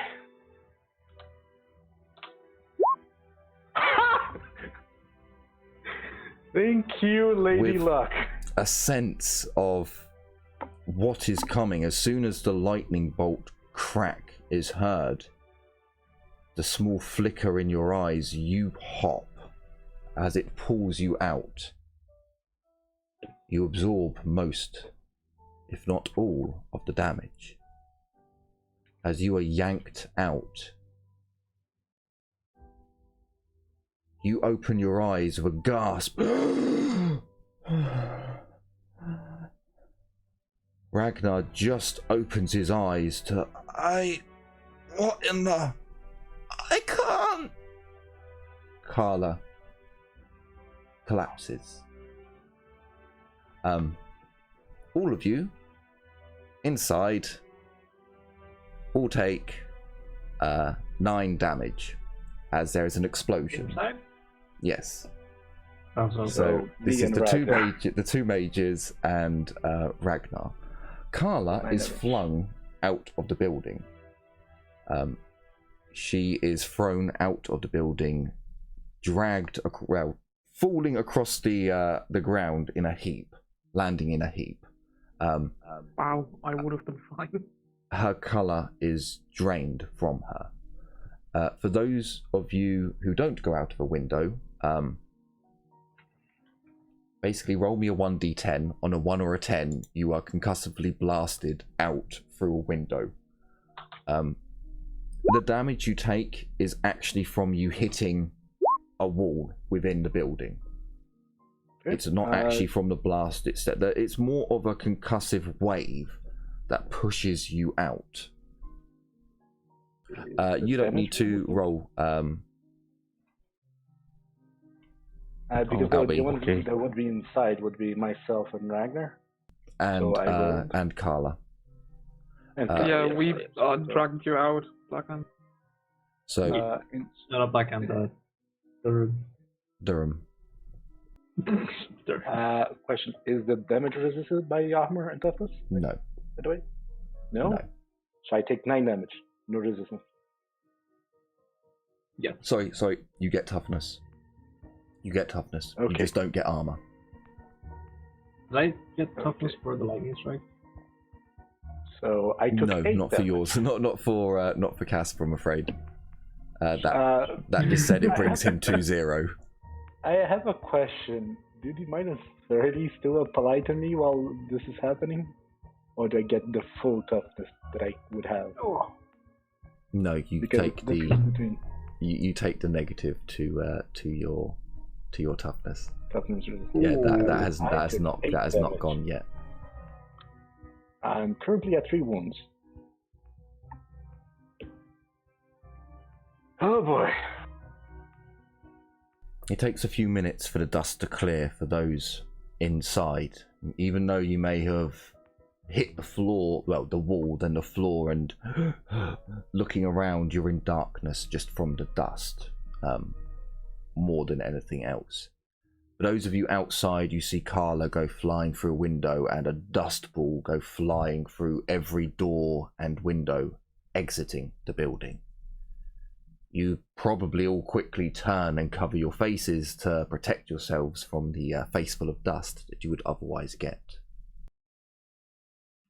But after a few moments, the dust settles and you can check on your allies.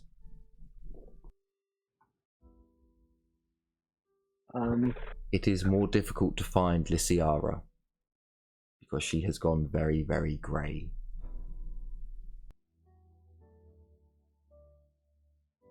Do they find me, or do I just get up and walk?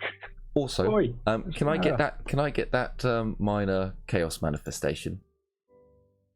You can.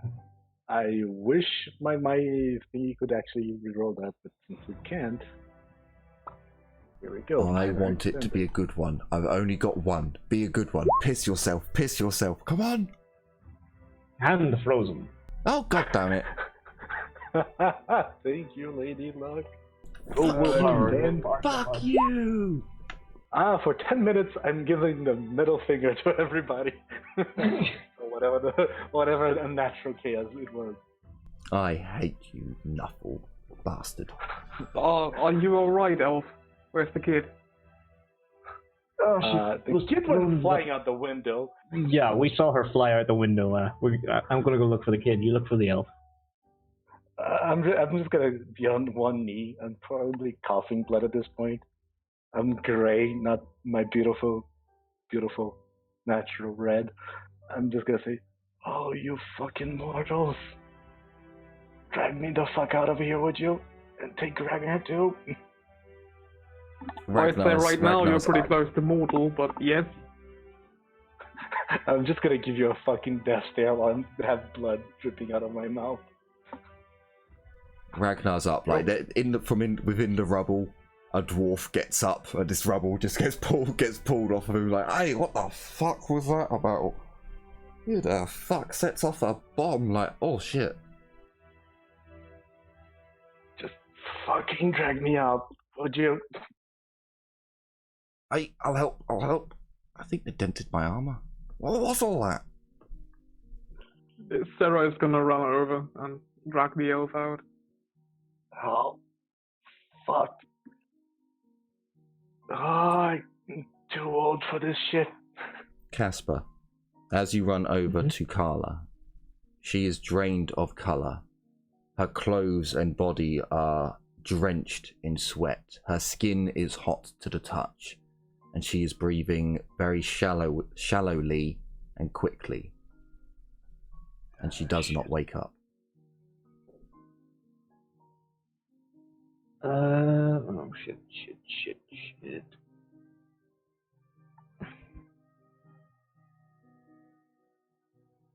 Okay. I'm gonna grab one arm, do the fireman's lift, so grab one arm, one leg, and throw over the shoulder. She was carrying a book, so I'm gonna take a look around for her grimoire just before I walk out with it. That's still in one hand. Alright, yeah. She still holds it. Taking it out of her hand as I'm gonna throw her up and put it in her bag for now. Throw her over my shoulder as I carry her out. Do the fireman's lift thing. Sure. You can indeed do that. So, for Lysiara, you were definitely feeling drained. Like everyone else can see that you're feeling drained. For the rest of you, you were feeling very tired. I'm gonna say this right now. If I had taken another -10, I would be at -3 strength. I'm currently at 3, so you fuckers are carrying me everywhere now. You decide to head back. Yes, please, for the love of fucking Isha. We've tempted Renald too much today. Oh, I feel the cold grasp of Moray Hag on my ass. Yes, Sarah is going to hand her crossbow to a dwarf and just give her a piggyback ride. Or trying at least with her side. Oh, thank you, Motto. Ow. Do you want to walk, or do you want to piggyback? If you do, Me?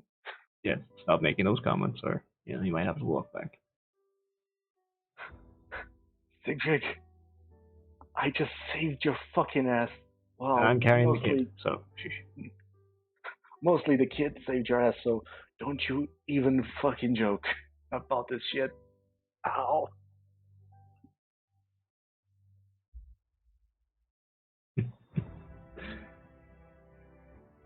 And I'll take the lead. Oh no, I won't take the lead. Oh shit. Not Black Hand. Okay, so You take the lead. you gather up your wounded and prepare yourselves. The time is not... The two parties did not quite line up with time as I may have hoped. So your group leaves Mordheim an hour before the other group will leave. As you make your way out, however, the blast blew out a few more things.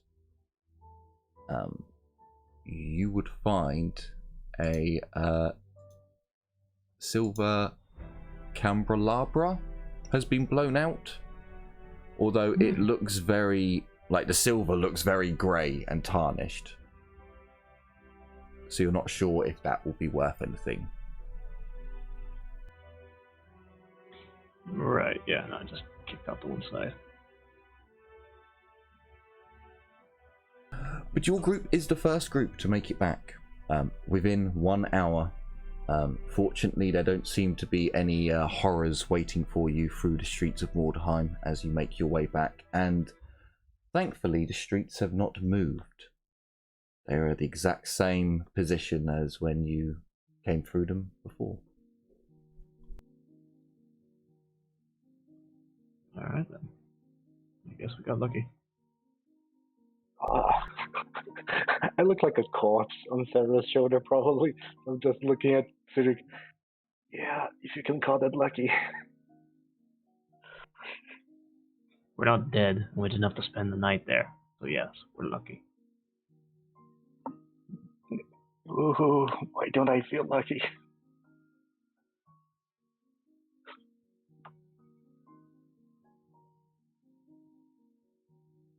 I don't know. Either way, I'll have to fight Yaman. Nope. Oh, we lost a unit. No. And I think we have a unit back. Huzzah! Things just went quiet all of a sudden.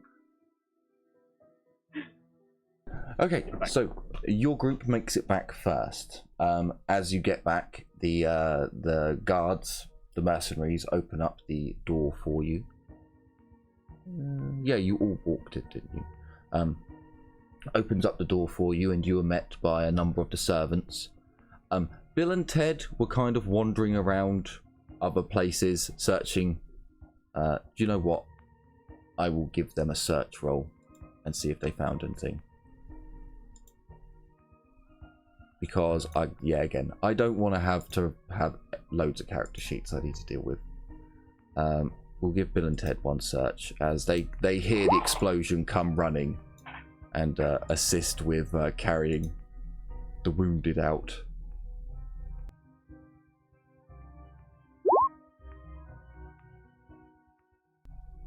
Did one of them not roll? Oh, one of them was a whisper. For some reason, one of them was a whisper. Well, they both failed miserably. So they come back with empty pockets, but are willing to assist, helping. You can unload your loot here. Anything that you haven't appraised, you can appraise and sort out. Essentially, for those of you who need the rest, who are feeling rather drained, you go and you basically rest. Sigrid, this does not apply to you. This does not apply to any of the old characters either. So Lysiara, normally this wouldn't apply to you. It does for today because you're very, very grey. I just got my shit kicked out of me, so yeah, I'm going to the tower to sleep.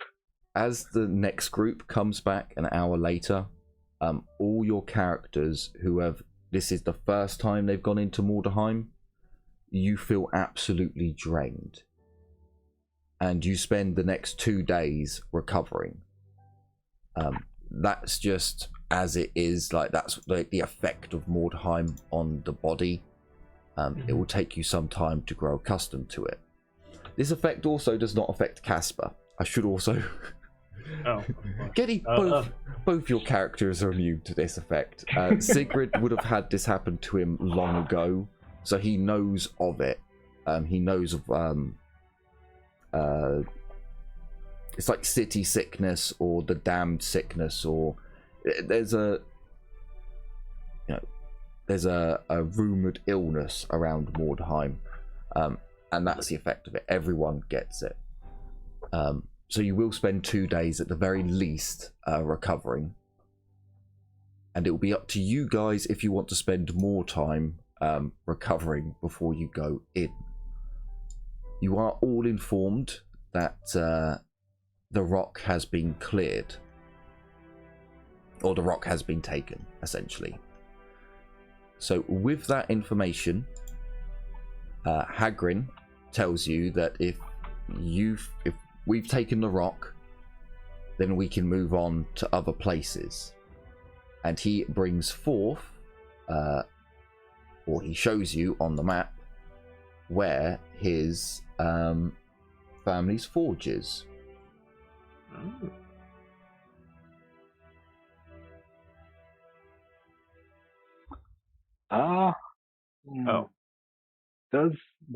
Do I recover from my negatives in these 2 days?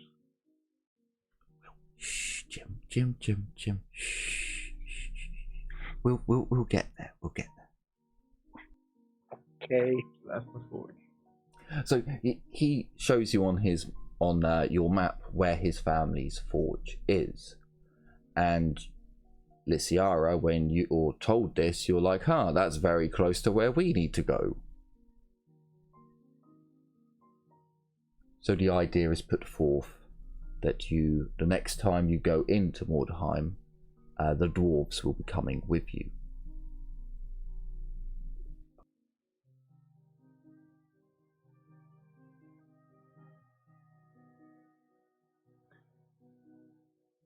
Okay. Three dwarves are accompanying us to the forge. Well, considering the two places are so close to each other, Yeah. They'll assist you with the forge, and well, you'll assist them with the forge. They'll assist you with the tower. Right. Okay.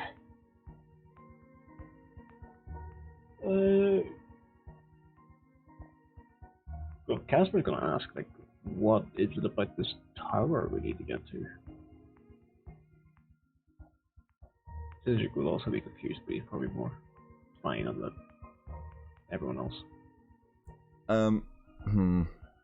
If I can say it, I'll just say that that is my ultimate mission, and there's a lot of shit we need to do there.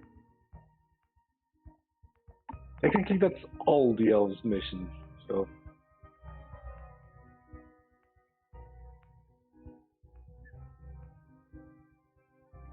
Right. You haven't told Casper about the blue rose, have you? Nope.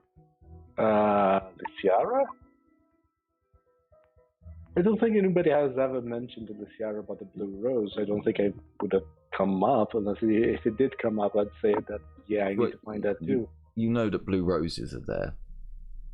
You're the only one in the group who knows that blue roses are there, so, you know. I mean, yeah, so... That's a big problem, though. Did anybody mention anything about the blue rose? Well, no, just maybe you would have mentioned it. You know, maybe you would have been like, well, yeah, that's where I've got to go and pick some roses. Or, no. It was something that you could have brought up, but you didn't. Never mind. I think, don't forget, during those 3 months, I think Liziao spent a lot of the time researching in the tower. I did spend a lot of the time researching. That's why, because, for instance, if you really knew and you really would be talking to the Ciara, maybe she mentioned the blue rose. Maybe you guys, any of you mentioned the blue rose, because I think the blue rose is something that a lot of people need. I mean, both of the characters are driven by loot and exploration anyway, so I'm going to want to go there anyway, especially because you said the tower. So that's fine. I don't really need much more.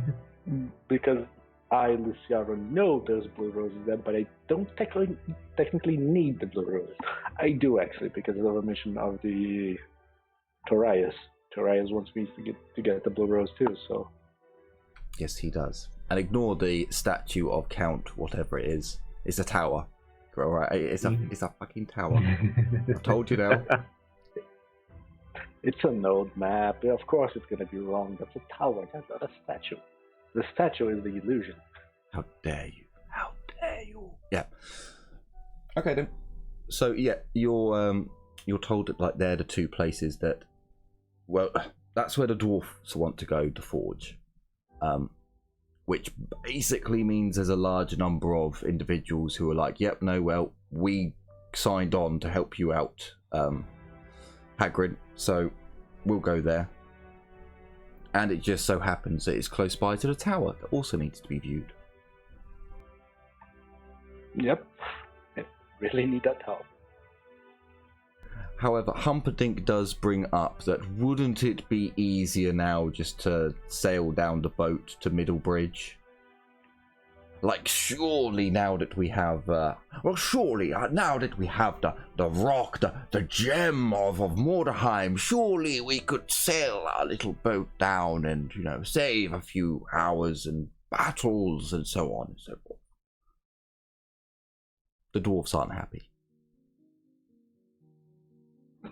Why? They think that slow and steady, checking defenses, you know, making sure that each point they're like, okay, right, we've cleared this street, let's move on. Right, the next street is cleared. We'll build a little defensive tower here in case we need to come back. Right, let's move on. Right, it's you know, lunchtime the first day. You know, this is you've got further by then. You know, they've probably got like a couple of 100 meters in. I'm not building aware defenses how as they go. currently. I'm not aware how currently the Ciara is used. So I'm not going to describe her, but I'm just going to say. So what happens if by some reason, I don't know, for instance, like an imp fucked us over and we lost the boat? How the fuck would we get back without knowing the route? Because an imp? the route always changes. An imp? Castle? Do you mean a small person? Like, I don't have any halflings on board, so I don't see how... I mean, the dwarves... I mean, you don't call dwarves imps. I've called a halfling an imp before, and he didn't seem to like it, but it was an argument. No, you fat imbecile. I mean a creature of chaos that almost How dare killed you? all I am of us. rotund. I am ample, plump. Sure. And when we look at you, all we think is, no matter damn! how you phrase it, you're still the same. Well, no, it's all nonsense, isn't it? You've seen me in my armor, Black Hand and others among you. I'm not as lardy-arse as you may believe, elf. You'd see your eyesight is a little bit too swift from all those books you've been reading. You not tell it is all padding. Irali would just perk up. He's not actually fat at all. He just pretends to be. Well, not that fat. See, my excellent performance has even confounded one of the elven kind. See, my performance is flawless. Sarah would pipe up. It's a thing among nobles. Although, the effect varies. Irali would still perk up. Yeah, the problem is you are fat in spirit, Pumperdink, and that no matter what weight you're currently at, that doesn't fool anybody. Sarah chuckles.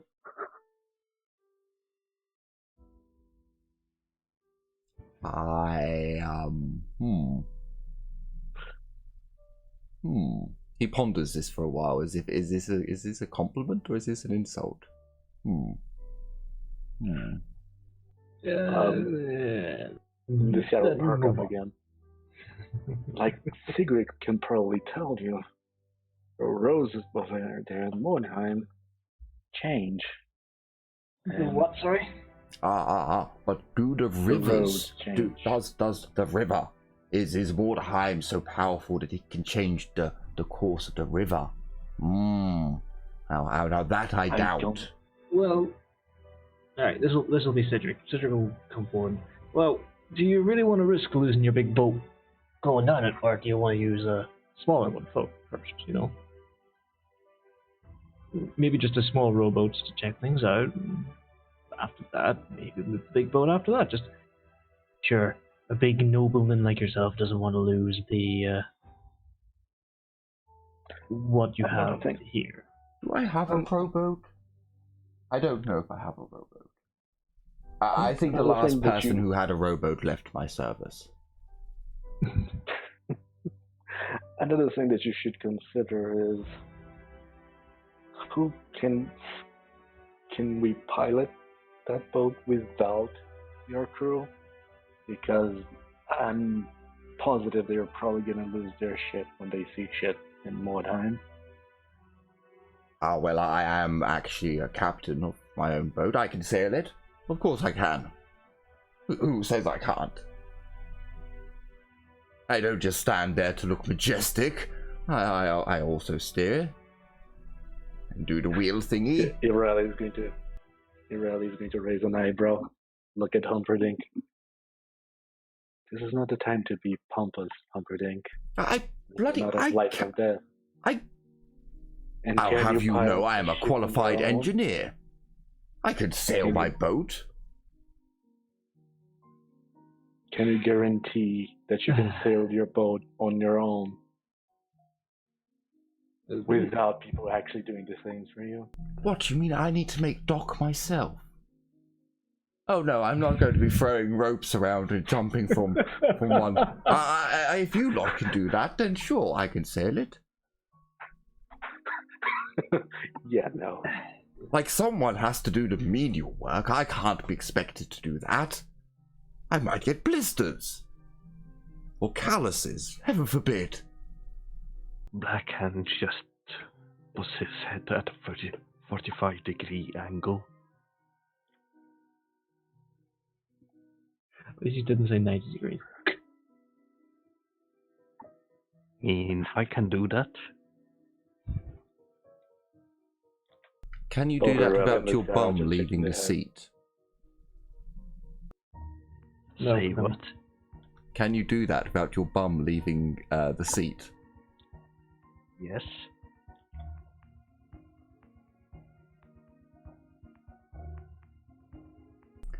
Anyway. The dwarves are against it. The dwarves don't like the idea of sailing a boat down there.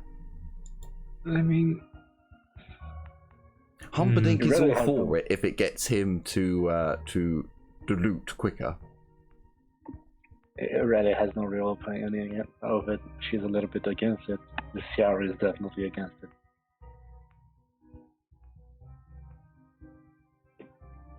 I mean, I vote for taking the boat in. We can tie off at the rock. We can leave the crew there at the rock. They can garrison it, I suppose. Hold it for us. We can offload some supplies. And then we head off towards Middle Bridge. Once we've taken Middle Bridge, we can set the boat up alongside. Have a couple of men stationed on the bridge so nothing can get to us, or if it does, we can cut the ropes and sail off again. I don't see what the problem with that is. The dwarves just don't like it. They grumble. This is modern technology. This does not work. They need to build stone defenses as they go. Fortifications along the road. Oh, fortifications on the road is never going to happen because who knows? Maybe when we get back to the fortifications, we have mouths on it. Barkent is on the one hand, yay, fortifications. On the other hand, yay, tech. You're well aware, if you go to dwarves' plans, it may take 3 or 4 years to get to Middle Bridge. yeah. No. What about Neither of my characters really cares. Hang on. What if we leave the dwarves to do the little idea and send a scouting party? You know, just to make sure everything's clear in front of them, and maybe we send multiple scouting parties. Let the dwarves do the little barricade and such, while the scouting parties make sure everything's safe. Since the city moves and changes so much, we're going to have to send multiple scouting parties. Basically saying, let the dwarves do their thing, and we're just going to, go off and not bother with them. The seller's gonna perk up and say, problem with that is that we technically don't know what the tools are. You need a good friend over there for that. And I'm gonna point out, I forgot the name of the dwarf. And I'm pretty sure the dwarves don't like people mismanaging their tools.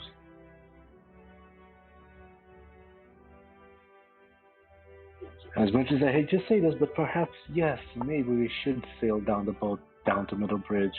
I don't know. I'm afraid we might get cut off.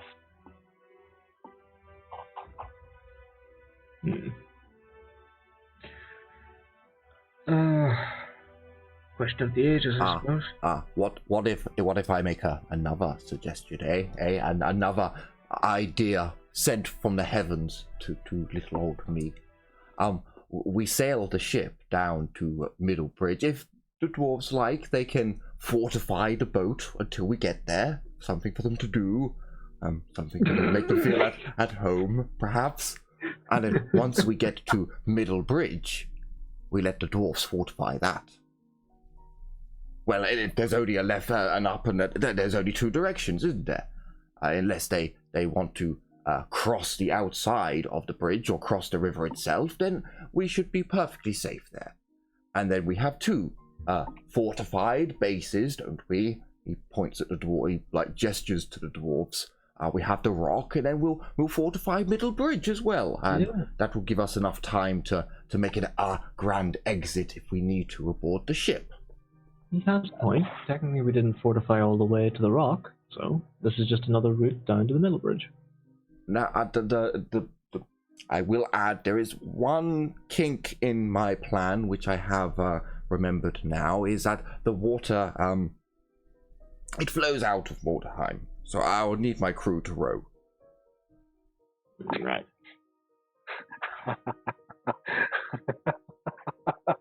Oh no, we're not taking the boat. That isn't true. Because we're not going to be rowing that shit up the river. Our exit will be quick. Our entry may be quite slow.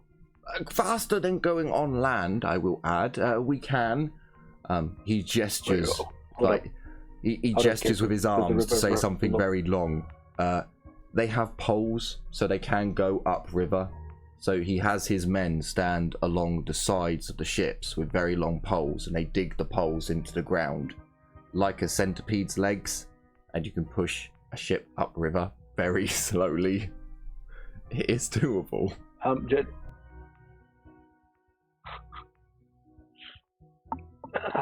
Why don't we just walk there? Going towards the rock shouldn't take that long after we are acclimated.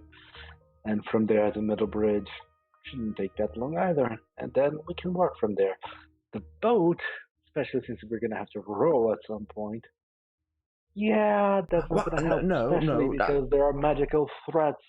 That's why we keep the crew. We get the crew to row, and I will give you all permission. If any of them act funny, well, you know, accidents happen, and so on and so forth. It's a dangerous mission. Right. Your rail is gonna perk up. I don't think I have enough rope.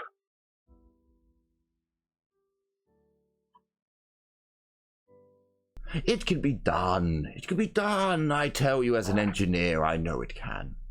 How about we give a couple of days of a rest, and then we attempt to get a scouting party to beeline straight to Middlebridge. See how dangerous everything is, and see how dangerous Middlebridge itself is. Just in case there's, you know, another ogre sitting on the bridge waiting to throw a rock with his parrot thing. Can I roll anything with Luciara to know if the waters are safe?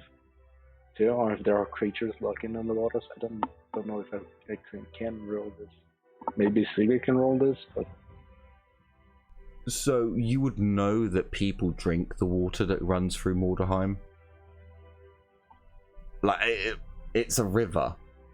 The people in Siegfriedhof, where Lysiara lived for a long time, where do you think her water came from? No. That's not what I mean. I mean, are there monsters on the river? That's what I need to know. No, there are. Don't get me wrong. Mordheim does produce some mutant fish. Quite often, it does produce some odd water-living creatures that live in the swamps and sewers. But there's no like Loch Ness. There's no giant alligators or any of that nonsense, because it's English countryside. It's the English, you know. Yeah, there are demigryphs and, you know, fabulous monsters, fantastic as no. Okay. I have an idea then, since we're gonna have to roll the boat. If we do that, we're gonna be hiring the ogres. Because I sure as shit don't trust your crew to be capable of going up and down. I don't know if they had the mental fortitude for it. I mean, some of them can even see the bloody tower outside. Well, one moment. You want to put ogres on my ship? Yeah. Don't worry, the dwarves will fortify the ship. We bloody force it, you mean? We want them to guard the ship, don't we? I mean, I don't mind doing a deal with ogres. They're reinforcement for the ogres. Very, very, very different. Fortifications can look quite grand and marvelous, but when you have to make that fortification ogre-proof, it becomes very blocky and nasty. Well, you've seen them. They're gigantic bags of muscle. I'm just gonna look at the dwarves. The dwarves have been grumbling and mumbling to themselves for some time about fortifying the boat. Some of them are coming around to the idea. Like talking about